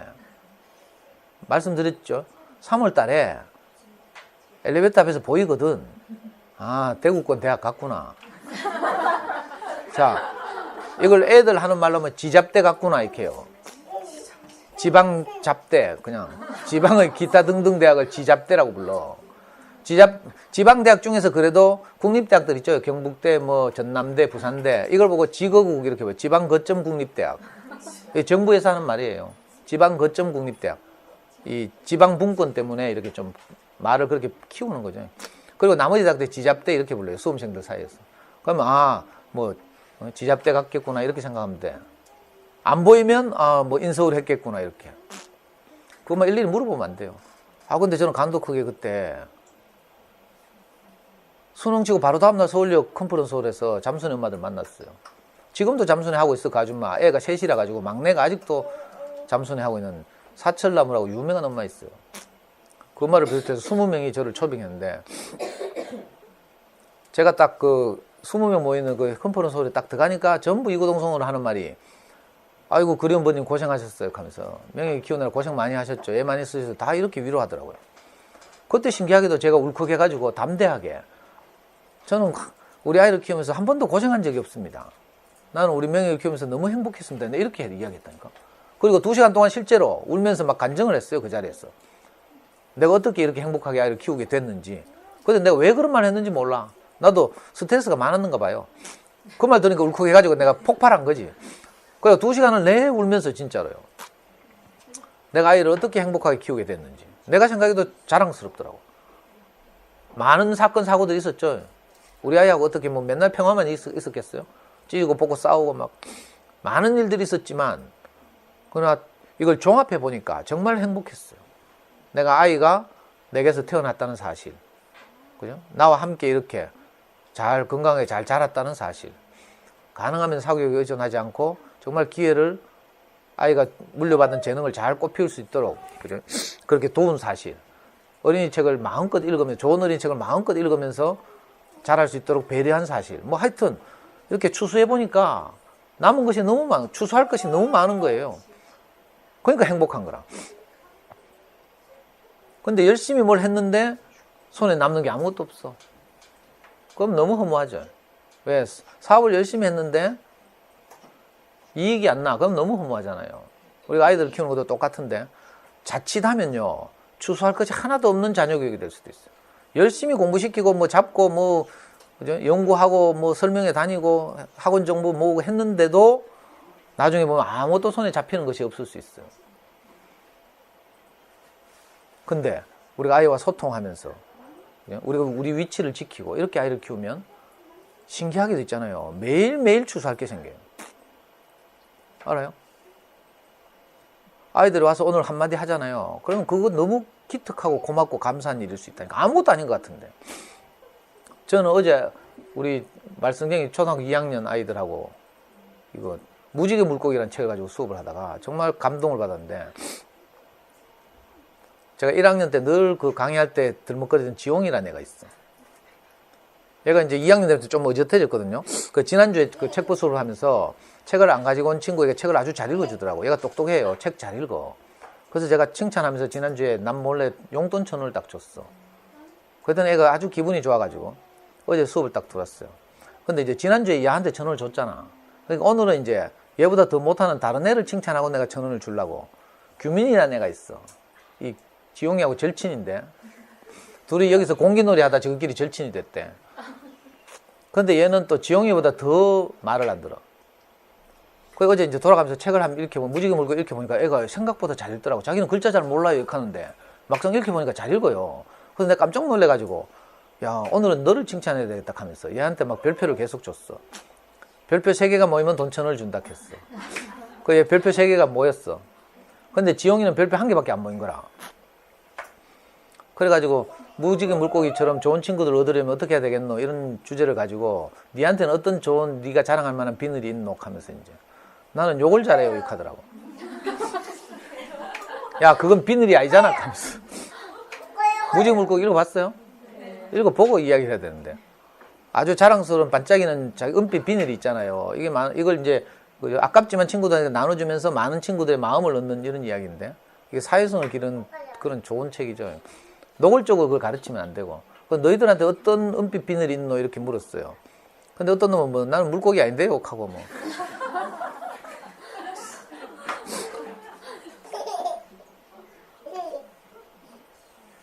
그래가지고 이제 욕을 잘하는 건 은빛 비늘이 아니잖아. 네가 자랑스러워하는 건 뭐 남들이 봐도 엄마 아빠가 봐도 그렇다고 여기는 게 이게 은빛 비늘이지 하니까 이제 별표를 못 주잖아. 그러니까 싸움 잘하는데 욕하는 거랑 그것도 별표 못 준다 이래 됐어. 그래가지고 지용이는 별표가 이제 하나밖에 없어. 3개가 돼야 1,000원을 받는데 그 임마가 가만히 생각해 보니까 다른 애들은 지금 1,000원 받게 생겼는데 지는 못 받거든. 저는 의도적으로 이제 얘가 지난주에 1,000원 받았으니까 그러니까 얘가 그때부터 딱 삐져가지고 있잖아요. 책상에 들어 누워가지고 방 안에서 비늘듯이 해가지고 이제 수업하는 거라. 마지막에는 이제 자기가 가장 자랑스러워하는 이 무지개 물고기를 한번 그려보자. 자기라고 생각하고 이랬어요. 그래서 다른 애들은 막 지금 돈이 걸려 있으니까 정말 막 열심히 그리더라고. 평소에 개판 치던 애들이 그죠? 막 연필로 막 낙서 칙칙하고 막 익하던 애들이 막 돈 1,000원 걸렸으니까 맺잖아. 물고기 정말 얼마나 아름답게 그리는지. 입도 막 그리고 아가미도 막 그려가지고 아가미에서 거품 있잖아요. 숨 쉬는 거품 뽕뽕뽕뽕 그리고 막 자발적으로 막 색연필 꺼내고 색칠도 하고 막 난리가 났어요. 근데 이종은 끝나기 5분 전까지 안 하는 거라. 자기는 어차피 해봐야 돈을 못 받는다 이거라. 그래가지고 이 무지개 물고기를 정성껏 그리면 내가 한꺼번에 별을 3개 줄게 했거든. 그 가운데도 임마 이게 선생님은 책벗 하면서 돈 줄 거면 왜 책벗을 해요? 개사고 있잖아. 와. 돈을 받지 말든지 하면서 말이죠. 그 하다가 있잖아, 애가 5분 만에 전화를 한 거야. 마음을 돌이킨 거죠. 사람이요, 한번 삐졌잖아? 그 자리에서 마음을 돌이킨다는 거 이거 보통 일이 아니에요. 여러분들 해봤어요? 잘 안 돼. 저는 한 삐지잖아요. 필름 끊기잖아? 그러면 돌아서 그 자리에서 안 돌이켜져요. 저는 우리 와이프하고 아이하고 이렇게 살다가 제가 속상하고 삐진 일이 있어요. 애 뭐라 하다 안 되면 더 화내면 큰 싸움 되면 어떻게 하면 내가 삐지고 침대 속에 들어가서 이불 덮어뿌. 그러면요. 우리 와이프가 아무리 와서 달래면서 밥 먹으라 해도 내 밥 안 먹고 계속 내가 배고픈데도 이 자학하는 거지. 이걸 보고 손자병법에서는 고육책이라고 하죠. 자기를 괴롭혀서 상대방을 속상하게 하는 작전. 근데 일부러 밥 먹고 삐져 있거든요. 거기서 침대를 내 스스로 빠져나온다는 거 이거 보통 일이 아니에요. 해보니까 잘 안 되더라고. 저는 겨우 우리 애가 와가지고 아빠 사랑해 하고 아빠 아까 내가 잘못했어 하면 그제서야 내 마음이 풀려가지고 침대에서 나오지. 스스로는 삐졌는데 잘 못 나오겠어요. 근데 어제 지용이는 끝나기 5분 전쯤 돼가지고 애가 지가 삐진 마음을 풀고 막 뭘 그리더라고. 그러더니 뭐라 하는 줄 알아요? 크레파스 있는 서랍에 딱 가더니 야들은 뭐 크레파스로 왜 이렇게 난간한 놈 하면서 한 통 들고 가더라고. 그래가지고 막 열심히 색칠하는 거예요. 아이고 내가 얼마나 기특하든지 감동이 되고요. 그러니까 아이들하고 일상을 살면서 별거 아니죠. 이거 내가 해석을 잘한 거예요 지금. 그냥 정말 삐졌다가 그냥 마음 풀었다 뭐 이거지 뭐 아니면 부정적으로 해석하면 저기 뭐 55분이나 개겼다 이렇게 생각할 수도 있어요. 그 일상에서 내가 어떤 것을 추수하는 눈이 필요한 거죠. 그러려면 내가 낮아져야 돼요. 혜민 스님의 책 3년 전에 나온 책 중에 멈추면 비로소 보이는 것들 이라는 책이 있어요. 우리가 앞을 향해서 또는 높이 올라가기 위해서 열심히 달리면 안 보여요. 그 아이들의 작은 움직임, 작은 마음이 안 보여요. 우리가 멈추고 또 내가 낮아져서 내가 원래 위치로 돌아와서 보면 내게 주어진 모든 것이 감사한 거죠. 그러니까 꽃들의 희망은 진짜 절묘하게 우선했어. 애벌레들이 다 높이 올라가서 아무것도 없는데도 올라가고 보는 거라. 남들 이래 하니까 어머니들도 많이 그래 하죠. 남들 다 이래 하는데 내만 따로 할 수 있나 이렇게 생각하는 거예요. 두렵고. 다수가 가는 길을 가야 안전하다 뭐 이런 생각하고 있어요. 근데 저는 이상하게 제 인생이 항상 마이너리티였어요. 학교 못 다녔죠. 이거 소수였잖아요. 또 대학 들어가지고 어떻게 내가 빨갱이가 됐어요. 운동권 됐어. 운동권도 소수죠. 전체 사회에서. 운동권 안에서도 가장 극단적인 조직에 들어가서 가장 좌파에서 있었어요. 어떻게 뭐 살다 보니까 심지어는 내가 우리 스승 만나가지고 교회를 다니는데 이 교회도 마이너리티네. 뭐 무슨 뭐 장로교회 개사고 뭐 빛과 번쩍한 뭐 이런 좀 뭐 브랜드가 있어야 되잖아. 아니면 가톨릭 뭐. 그럼 브랜드로 먹어주는데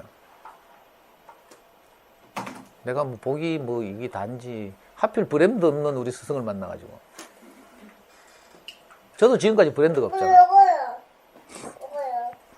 근데 하여튼 신기하게 제게 어떤 눈이 장착됐어. 무엇을 행복을 추수하는 눈. 여러분들한테 이게 장착되기를 바라요. 제 강의는 사실은 어머니들 들어보면 뭐 황당한 이야기고 집에 가서 남편이 뭐 들었노 하면 해줄 말 없어요. 생각 잘 안 나죠. 제 말은 흉내낼 수가 없어요. 지식 같으면 적었다가 리바이벌 하면 돼. 근데 제가 지식을 말하는 게 아니기 때문에 엄마들 집에 가서 하면 흉내 내려고 해도 절대 안 돼요. 그냥 짬밥이 필요해요. 계속 듣다 보면 어느 날 내 안에 무엇이 창조돼요. 말이 마음을 창조해요. 알아요? 하나님이 태초에 천지를 창조하시니 하니까 많은 사람들이 저 뭐 별, 태양 이런 걸 창조했다고만 생각해. 근데 사실 그건 모르는 일이죠. 본 사람이 없어요. 왜냐하면 성경은 신문 기자가, 사회면 기자가 사건 현장을 가서 취재한 글이 아니에요. 천지 창조하는 거 어떤 놈이 보고 쓴 책이 아니에요. 지금 성경의 제일 앞부분은 모세가 썼다고 하는데 지금으로부터 약 3,700년 전에 썼대. 만약 그 사실대로라도. 근데 시간을 소급해서 올라가면 성경에서 천지를 창조하는 시간은 6,000년 전이라고 계산돼요. 그리고 사실은 과학에 따르면 인류가 등장한 게 얼마예요? 50억 년 전이라. 뭐 아프리카 어디에 무슨 뭐 호모 뭐 에티쿠스 케사쿠 뭐 이런 거 있죠. 그러니까 이거 뭐 좀 말 안 되잖아요. 그러니까 사실은 우리가 바깥이 어떻게 시작된지는 잘 몰라. 뭐 기독교는 하나님이 창조했다 하고 또 진화론자들은 뭐 단백질이 뭐 파도가 치다가 단백질이 형성되고 어쩌고 하기도 하고 또 어떤 경우는 뭐 빅뱅이라고 하기도 하고 뭐 여러 가지 견해가 있어요. 어떤 철학자들은 모른다고 해서 불가지론을 이야기하기도 하고. 근데 다 몰라도 괜찮아요. 근데 뭘 알면 되는가 하면 말이 마음을 창조한다. 이것만 알면 돼요. 우리가 어떤 말을 들으면 내 안에 행복이 창조돼요. 아내가 남편이 퇴근했는데 여보 수고했어요. 그죠? 진심을 다해서 우리 가족을 위해서 이렇게 고생하고 와서 너무 수고했어요. 자랑스러워요. 이렇게 말해봐. 그럼 남편이 굉장히 표정 관리는 안 되지만 괜히 뿌듯해지죠. 엄마들도 이거 낯간지러워서 못하겠지. 또 뭘 자랑스러워. 근데 사실 알고 보면 정말 자랑스럽죠. 여러분들 속에 사실은 남편에 대해서 자랑스럽다 마음이 있어요. 근데 쑥스럽고 내가 이 말 하면 저기 나를 무시할 거야. 자랑스러우니까 저기 지멋대로 할 거야. 이런 두려움도 있고요. 애기들한테 그렇죠? 애기들한테 정말 사랑한다 하고 장하다 하고 기특하다 하면 그죠? 또 어떤 날 애가 유치원을 안 갈라 해? 그럼 제가 뭐라 해요? 애들 정말 힘들어서 안 갈라 하면 그냥 집에서 하루 쉬게 하라 해줘요. 근데 엄마가 생각 어때요? 저기 하루 쉬게 하면 내일 또 안 간다 하면 어떡하지? 이거 두려워가 억지로 보낸다니까. 그런 두려움 때문에 우리가 마음껏 말을 못해요. 그래 오늘 얼마나 힘들면 얼마나 가기 싫으면 아니면 얼마나 엄마하고 노는 게 좋으면 하루 안 갈라 하겠노. 그래 엄마하고 놀자 이렇게 기꺼이 말하면 돼요. 자, 애들은 자기도 모르게 자기 안에 학교는 꼭 가야 한다는 인식이 있어요. 알아요? 어떤 농띠도 학교는 가야 한다는 인식이 있어요. 그러니까 우리가 안 쫄아도 돼. 그죠? 넉넉하게. 남편에 대해서 마찬가지고요. 정말 고맙습니다 하고 자랑스럽다고 하고 그렇게 하면요. 남편이 더 잘해요. 남자들 얼마나 순진한데. 조금만 칭찬해주면 다 빼준다니까. 간도 쓸게도. 지갑 열어가지고 비상금 꺼내가 뭐 해주고 막 이런다니까. 근데 그거 막 자존심을 갖다 대고 막 서로 옳다고 싸우려고 하니까 열리던 지갑도 도로 닫혀. 원래 사람 마음이란 이래요. 저는 이걸 아주 중요하게 경험했어요. 어떤 말을 들으면 내 안에 무엇이 창조되는구나. 없던 마음이 생기는구나. 이걸 알게 됐어. 지나가다 누가요 끼어들었잖아요. 열 받았죠. 그래가지고 나도 막 좀 거칠게 운전했어요. 가면 성질 급한 사람들 창문 열고 욕하면서 간다니까. 그죠? 욕 먹으면 내 기분 좋아요, 안 좋아요? 기분 더럽거든. 그러니까 욕이 내 안에 더러운 기분을 창조하는 거죠. 상대방에 대한 미움을, 분노를 창조해요. 자, 반대로 내가 어떤 말을 듣잖아요. 그럼 내게 행복이 창조돼요. 그러니까 서로 좋은 말을 할 필요가 있죠. 가능하면 남편들이 퇴근해 왔을 때 아이하고 하루 동안 산 것 중에서 가장 좋은 걸 추수해서 남편한테 말해야 되는 거라. 농띠 친 거 많이 있지. 애들이 애미기고 엄마도 고생하잖아요. 우리 애 키우는 우리 저 주얼이 엄마 보니까 내가 정말 존경스럽더라고.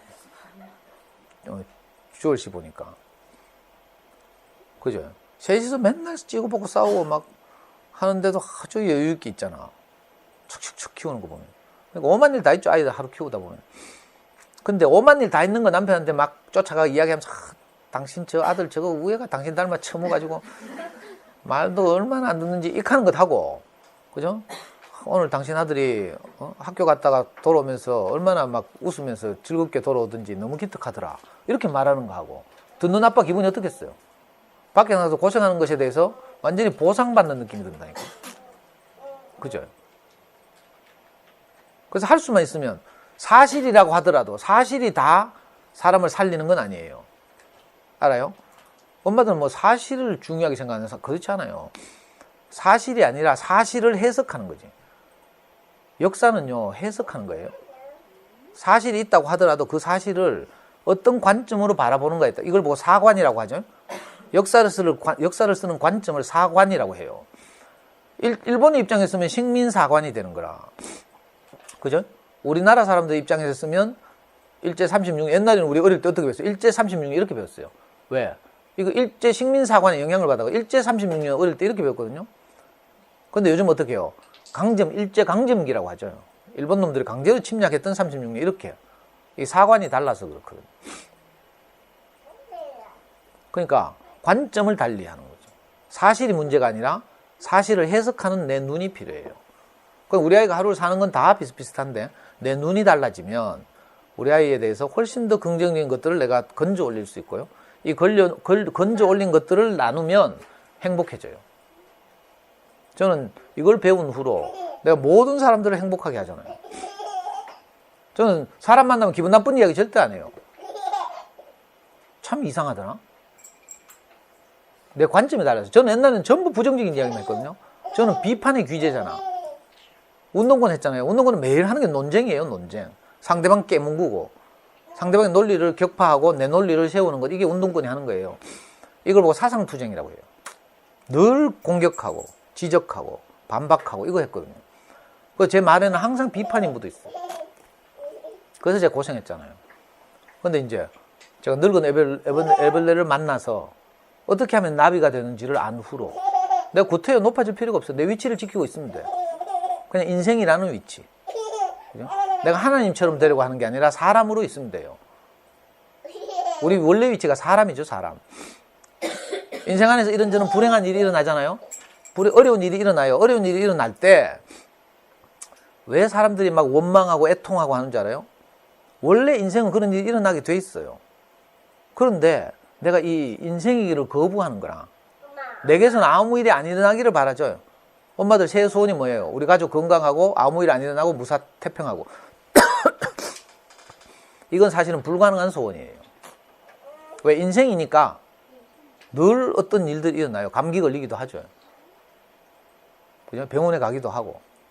그게 인생이에요. 그러니까 인생임을 인정하면 돼. 인생임을 인정하면 교통사고 나요.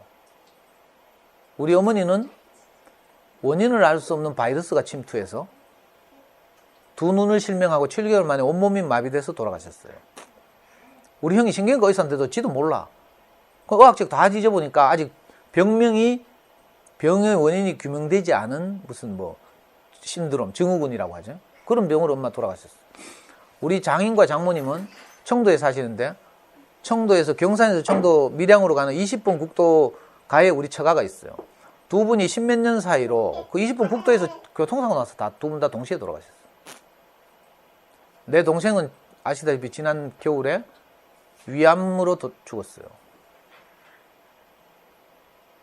그죠? 이런 일들이 늘 일어나는 거예요, 사실은. 인생이니까. 근데 이제 내가 인생인 줄 모르면 이건 정해진 거예요. 사람이 한번 태어나서 한번 죽는 것은 정해진 것이다. 이 단순한 말, 이 이상한 단순한 말이 성경에 쓰여 있어요. 근데 우리가 왜 이게 거부하려고 하니까. 우리 아이들이 어떤 경우에 아프기도 하죠. 어떤 경우는 안타깝지만 장애를 가지고 태어나기도 하고요.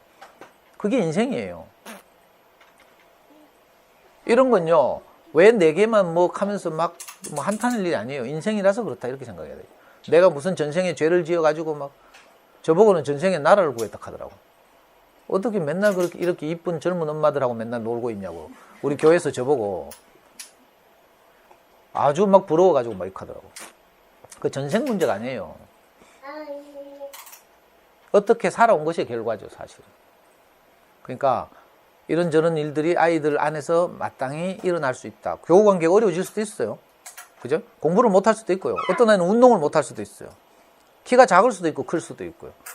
여기에 너무 막 하지 말라고요. 애들이 말을 좀 약간 서툴게 하니까 그만 금방 스피치 학원 보내더라. 내가 보기엔 멀쩡한데 답답해 죽겠어요. 말을 너무 잘해가 문제인데 스피치 학원을 보내고 있어.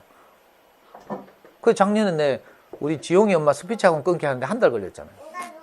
애가 말을 얼마나 잘하는지요. 내를 갖고 놀아. 근데도 스피치 학원 보내고 있다니까. 국회의원 시키려고 하나? 그 쓸데없는 거 안 해도 되고요. 꼭대기 올라가 봐도 아무것도 없어요. 무슨 말인가 하면 하지 말라는 게 아니고요.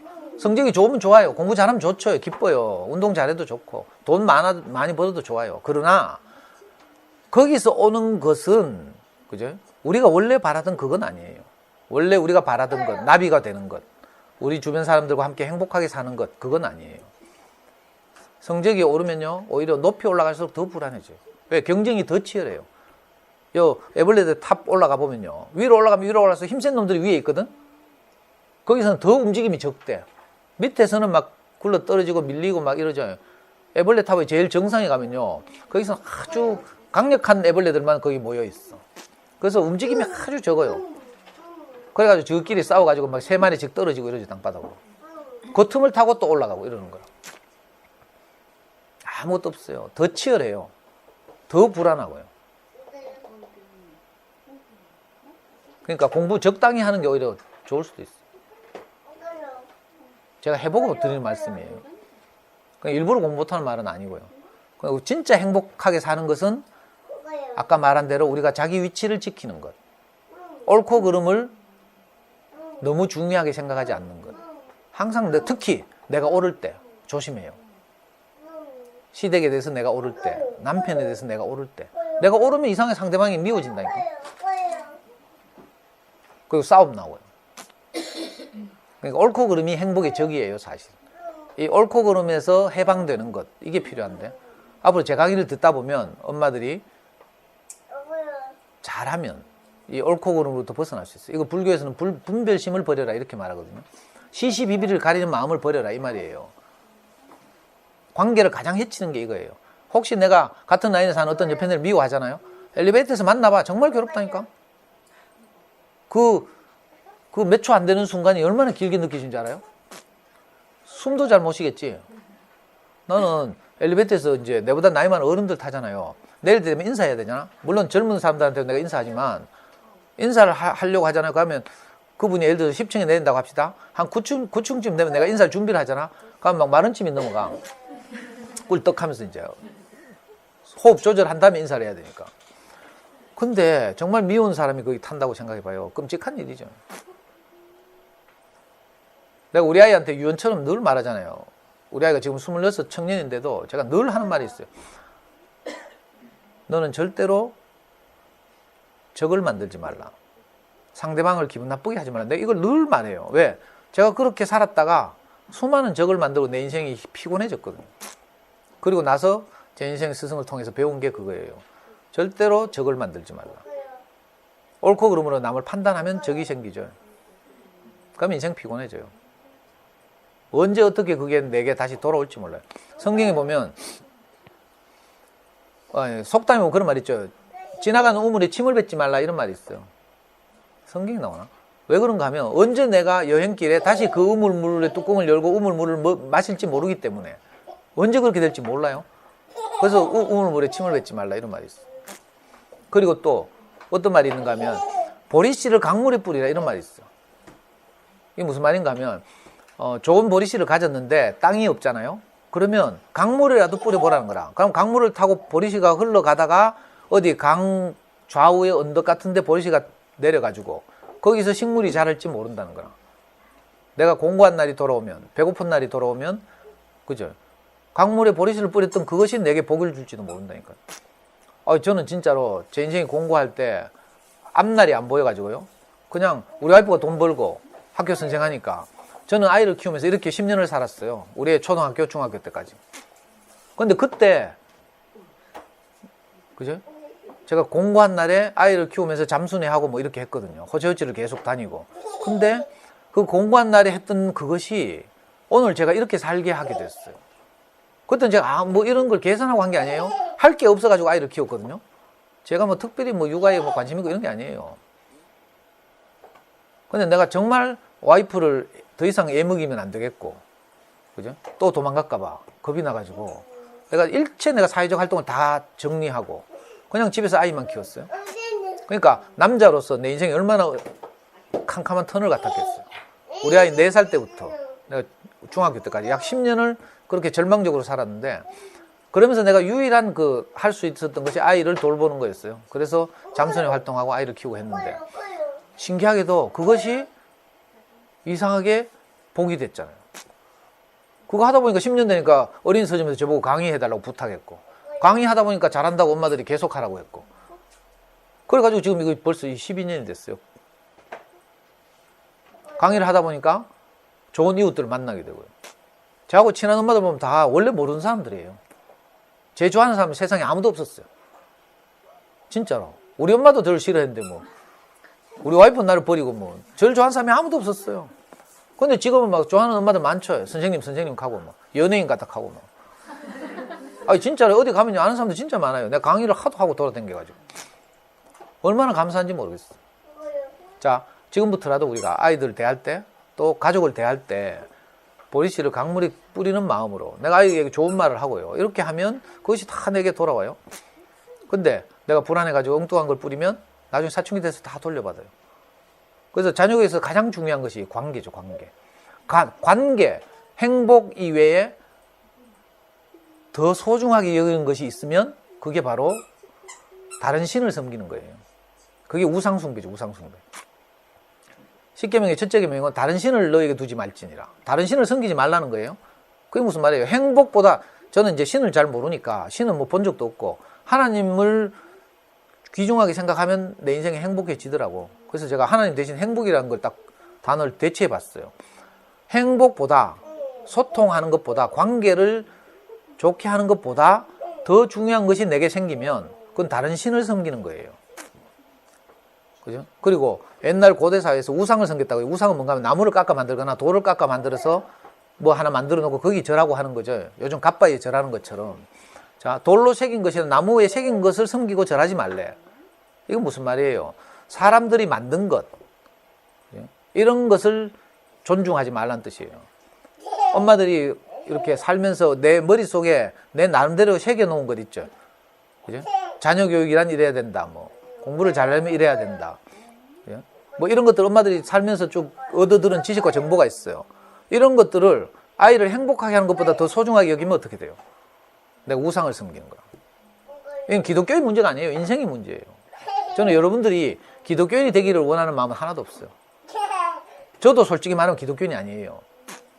우리 교회 가면 약 1000명의 형제들이 있는데 어떤 사람들은 자기가 기독교인이래. 어떤 사람은 자기가 기독교인이 아니래. 웃기죠? 우리 교회 가면 스님도 있어요. 진짜로. 오송고등학교 출신의 어떤 청년인데 고등학교 때 자기 담임을 따라서 담임 선생님이 너무 신뢰가 돼가지고 우리 교회를 왔어요. 그래가지고 얘가 고등학교 졸업하고 뭐 대학을 나온지 안 나온지 모르겠는데 안 보였어. 10년 동안. 나중에 10년 만에 또 교회 왔는데 승복을 하고 왔더라고. 해인사 있대. 해인사 스님이래. 그래가지고 목사님 말씀 듣고 앞에 나와서 간증을 하는데 뭐라고 한 줄 알아요? 목사님, 제가 해인사로 돌아가서 열심히 교회 생활을 하겠습니다. 이렇게 하더라고. 이게 무슨 말인지 알아요? 우리가 말하는 교회 생활은 종교 생활하고 달라요. 뭐 배타적이고 뭐 이렇게 하는 게 아니라 우리가 사람들과 사람들이 소통하고 서로 존중하고 소중하게 여기고 사는 것, 이게 교회 생활이에요. 그래서 저는 여기 나와서 교회 생활을 하고 있어요. 사실은. 여러분들 모르죠? 제가 교회 생활을 하고 있는 줄. 연구소에서 돈 버는 줄 알죠? 저는 아이들과 또 저를 좋아하는 엄마들과 여기서 행복하게 살고 있어요. 그게 교회 생활이니까. 그러니까 집안도 교회예요. 가정. 알아요? 뭐 뾰족한 이거 십자가 걸려있고 첨탑 뾰족하고 이것만 교회가 아니에요. 가정도 교회라니까. 함께 산다는 의미에서. 가정에서도 내가 행복하게 살 수 있어요. 여기서도 그렇고요. 사실 우리가 이게 가장 주가 돼야죠. 왜? 인생은 행복하게 살기 위해서 태어난 거니까. 그죠? 애 공부 잘 시키자는 것도 사실은 엄마들 마음을 깊이 들여다보면 행복하게 아이를 행복하게 하고 싶어서 그런 거거든요. 표면적으로 보면 내 인생의 아쉬움을 좀 없게 하고 싶어서. 내가 영어를 못했으니까. 내가 외국인 나타나면 숨으니까. 너무 쪽팔리니까 애한테는 영어를 막 시키잖아요. 이건 표면이에요. 저는 학교를 못 다녔으니까 어쩌든지 우리 아이를 서울법대 보내고 싶었거든요. 이건 표면적인 이유고, 알고 보면 내 마음 깊숙한 곳에는 나도 모르는 내가 있어요. 그건 뭐예요? 아이가 정말 행복했으면 좋겠다. 행복하기만 하다면 서울대 안 가도 되죠. 이게 우리 진짜 마음이에요. 근데 이게 다른 걸로 덮여 있어. 오염돼 있어, 오염. 근데 저는 어떤 말을 듣다 보니까 내 마음 깊숙한 곳에 나도 모르는 내 마음이 있다는 걸 알게 됐어요. 아, 내가 그렇게 막 애타하고 바둥거리고 애를 쓰고 찾던 것이 바로 그것이었구나. 사실은 행복이었구나. 그죠? 그러니까 여러분들이 지금 자녀 교육을 위해서 많은 노력들을 하고 정보도 얻고 뭐 책도 읽고 하잖아요. 알고 보면 이건 다 행복하기 위해서 하는 거예요. 근데 진짜 행복은 알고 보니까 관계가 좋을 때 발생하는 거라고 하더라고. 그렇죠? 싸울 때 행복이 있습니까? 공부하면서 애 잡아봤죠? 문제집 던져봤죠? 찢어봤죠? 또 막 쓰레기통 꺼내가지고 막 테이프로 붙이고 막 쪽쪽 펴고 막 우리 다 해봤잖아요. 그러니까 이상하게 공부를 잘하면 행복할 것 같은데 그 하는 과정이 불행하다니까. 뭔가 주객이 전도되는 거죠. 근데 알고 보니까 내가 관계를 아이하고 좋게 하고 좀 기다리고 이렇게 하니까 애들이 조금씩 나아지는 거예요. 저하고 지금 아이들 수학 교실에서 공부하잖아요. 내가 가능하면 애들한테 안 가르치거든요. 학원에서 뭐 설명하죠. 사실은 공부는요, 아이가 해야 돼요. 그 지가 몸으로 삐대야 돼요. 문제를 풀어봐야 돼요. 틀려봐야 돼요. 그죠? 그러면서 실패를 경험하면서 뭐 하나씩 깨달아가는 거. 이게 공부라. 근데 학원은 어떻게 해요? 다 설명해버려요. 1대3의 법칙이라는 게 있거든. 1시간을 배우면 3시간을 익혀야 돼요. 학습이 뭐예요? 배우고 익힌다는 뜻이거든. 배운 것이 있으면 3배를 익혀야 돼요. 근데 오늘날 우리 젊은 엄마들 세계에서는 익히는 시간이 없어요. 계속 뭘 가르치고 다음 걸 가르치고 다음 걸 가르치고 가르치면 되는 줄 알아. 아니에요. 배운 것을 내가 몸으로 익히는 작업이 필요해요. 그래서 저는 애들하고 수학 공부하면서 가능하면 내가 손을 안 대요. 저가 틀려보고 깨닫고 낑낑거리라고. 정말 어려워하는 애들은 물론 내가 돕지만 웬만하면 자기가 해봐야 되죠. 그러면서 조금씩 향상되는 게 보여요. 근데 집에서 엄마들이 이거 하면 뚜껑이 열려서 잘 안 되죠. 그래서 사실은 집에서 자기주도적으로 아이를 키우고 싶어도 뭐가 필요해요? 엄마가 준비되는 게 필요해요, 먼저. 다 저처럼 키우고 싶어가지고 다 하더라고. 근데 실천하려고 노력하는데 안 돼요. 실천하려고 노력하지 말라니까? 지난주에 말씀드렸잖아요. 똘감이 열리고 있어. 근데 노력한다는 건 뭐예요? 내가 똘감이 열리는 나무인데 여기다 비료를 더 자주 주고 있어요. 그럼 어떻게 돼요? 더 큰 똘감이 열려요. 내가 좋은 엄마 데리고 더 오래 참잖아요. 나중에 어떻게 돼요? 더 크게 폭발하죠. 그러니까 좋은 엄마 데리고 참지 말라니까. 제가 듣고 많은 엄마들이 아이고 저 선생님처럼 좀 해야 되는데 싶어가 자꾸 참고 이래. 이거는요 참아서 될 일이 아니에요. 참으면 더 크게 사고 치니까 참지 말고 엄마들 하고 싶은 대로 하라니까. 성질대로. 참는 것보다는 성질대로 하는 게 훨씬 좋아요. 그 대신 조건이 하나 있어. 계속 나오는 거예요. 제 이야기들을 계속 나와봐요. 그래서 똘감나무가 잘라져서 내가 똘감나무가 열리는 가지인데 이거 어떻게 해야 돼요? 자르고 단감나무에 젖붙여줘야 돼요. 내게서 단감이 열리는 유일한 길은 똘감에 비료 계속 주고 참고 뭐 이런 게 아니라 더 좋은 똘감 되기 위해서 책 읽고 하는 게 아니고 단지 똘감나무의 가지가 잘려져서 단감나무에 젖붙여줘야 그 다음부터 단감이 열리는 거야. 그러니까 지금까지 엄마들이 알고 있던 엄마들에게 영향을 미치고 정보를 얻는 어떤 소스들이 있을 거 아니에요. 그 소스들로부터 차단돼야 돼요, 사실은. 그래서 제가 가능하면 귀만 빌려달라고 하는 거예요. 꾸준히 나와보시라고. 저도 지금까지 한 건 그거밖에 없거든요. 내가 귀를 빌려준 것밖에 없어요, 우리 스승한테. 저는 성질 급하고요. B형이에요. 오래 인내 못하고요. 못 참아요. 정말 저는 막 애가 막 5초를 못 기다리겠어. 우리 애 하는 거 보면. 그리고 저는 성질 급해 바로 발길질해요. 발길질. 손으로 바로 머리 쥐어받고. 여기서 내 엄마 안 볼 때 그런 거 많이 해. 그 애들이 경찰에 고발한다 하잖아, 저도. 아래 어떤 6학년 여자애가 막 전화기를 들고 경찰에 누르더라고. 지 앉아있는 의자를 한 방 찼거든. 그래서 내가 했어요. 네가 나를 경찰에 고발하면 나는 니는 정신병원에 집어넣는다. 하면서.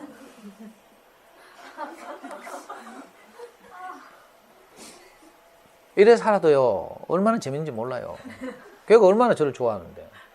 그러니까 막 악을 쓰고 대들고요, 막 고함 지르고 찌랄하고 막. 그 집에서 저 아빠한테도 그렇게 못할 거라, 막. 무서워가지고. 근데 여기 와서는 막 지멋대로 다 해요. 근데 그런 걸 보는데 애들이 우리를 신뢰하지 않으면 그렇게 할 수 있겠어요? 처음에 온 애들 얼마나 긴장해서 오는지 몰라요. 뻣뻣하고요.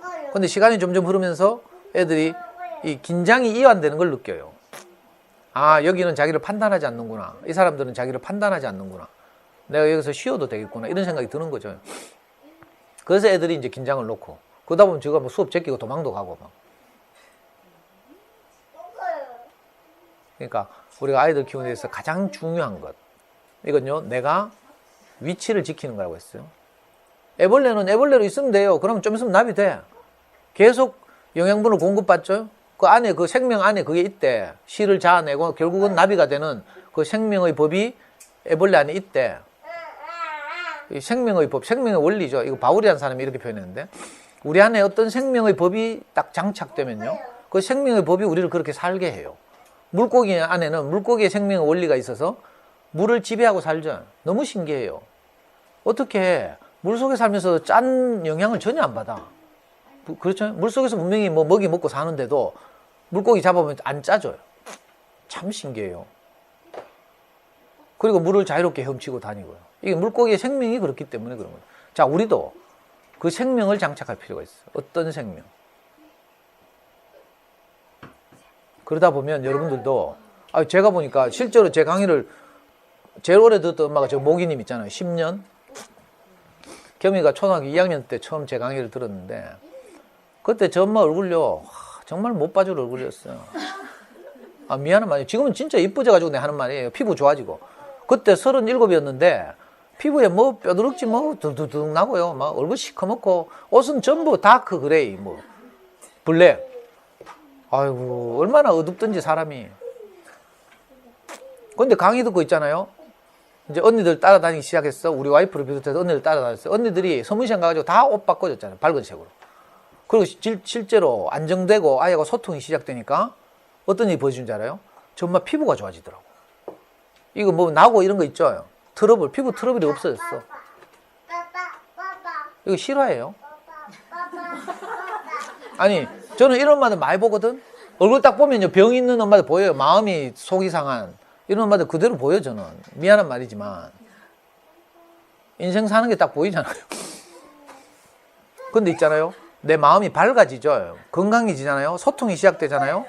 그러면 피부 좋아져. 여기 앞에 뭐 저 속눈썹 붙이러 안 가도 돼. 답답해 죽겠어. 아니, 마음이 건강해지고 행복해지면요, 정말 피부 좋아지고 표정 밝아져요. 저는 그런 사람들 수없이 많이 봤어.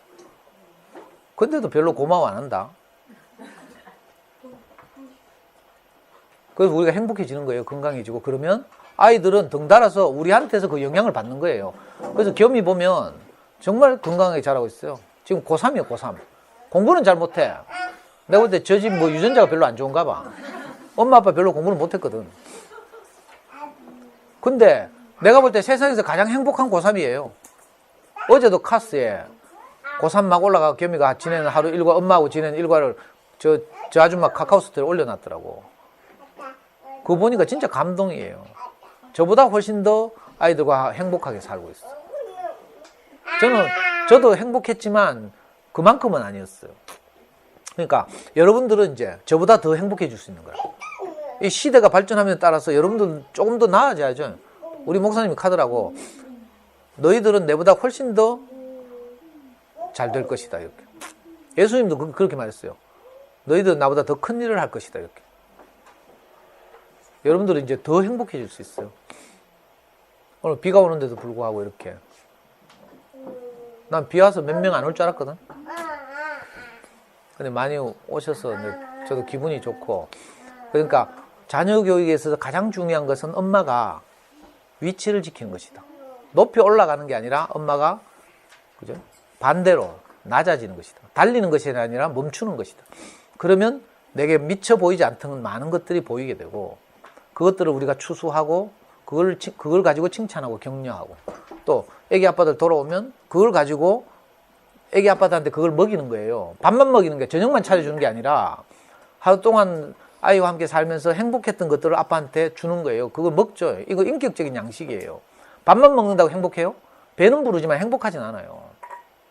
근데 집에 돌아왔는데 보람되잖아요. 아내가 아이하고 산 좋은 것들을 자기한테 말해주면 이 일한 보람이 느껴지거든요. 그러면 행복해지는 거예요. 그러니까 행복이 어쩌면 여러분들의 손에 달려있어요. 그러면 또 엄마들이 한다. 야, 이런 강의는 우리 아빠가 와서, 남편이 와서 들어야 되는데, 이렇게 한다.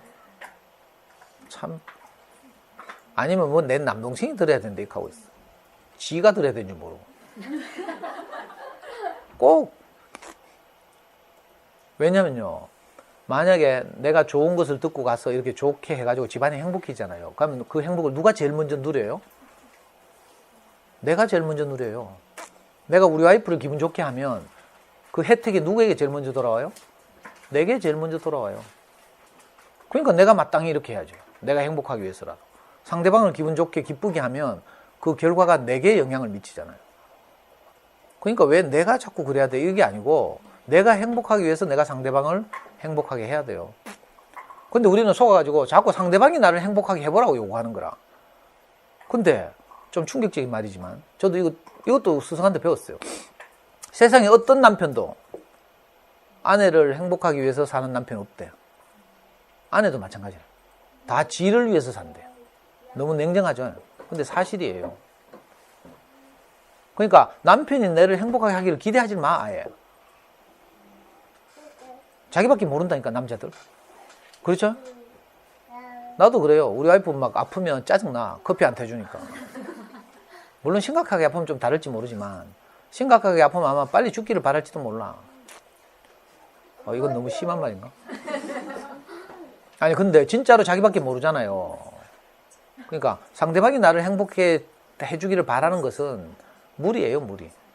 우물에서 성령 구하는 거죠. 근데 우리가 이런 좋은 말을 듣고 나면 우리 그렇게 할 수 있어. 그렇게 해서 행복이 점점 증가해서 우리 아이들이 건강하게 자랐으면 좋겠어요. 엄마들이 행복해지면 당연히 저하고 친해지게 돼 있어요. 그죠? 저하고 뭐 친해지고 이런 게 다른 게 아니고 엄마들이 행복해지면요 저절로 저하고 친해지게 돼 있어요. 그러니까 어찌하든지 빠지지 말고 꾸준히 나오시길 바라고. 빨리 끝내라 이거지.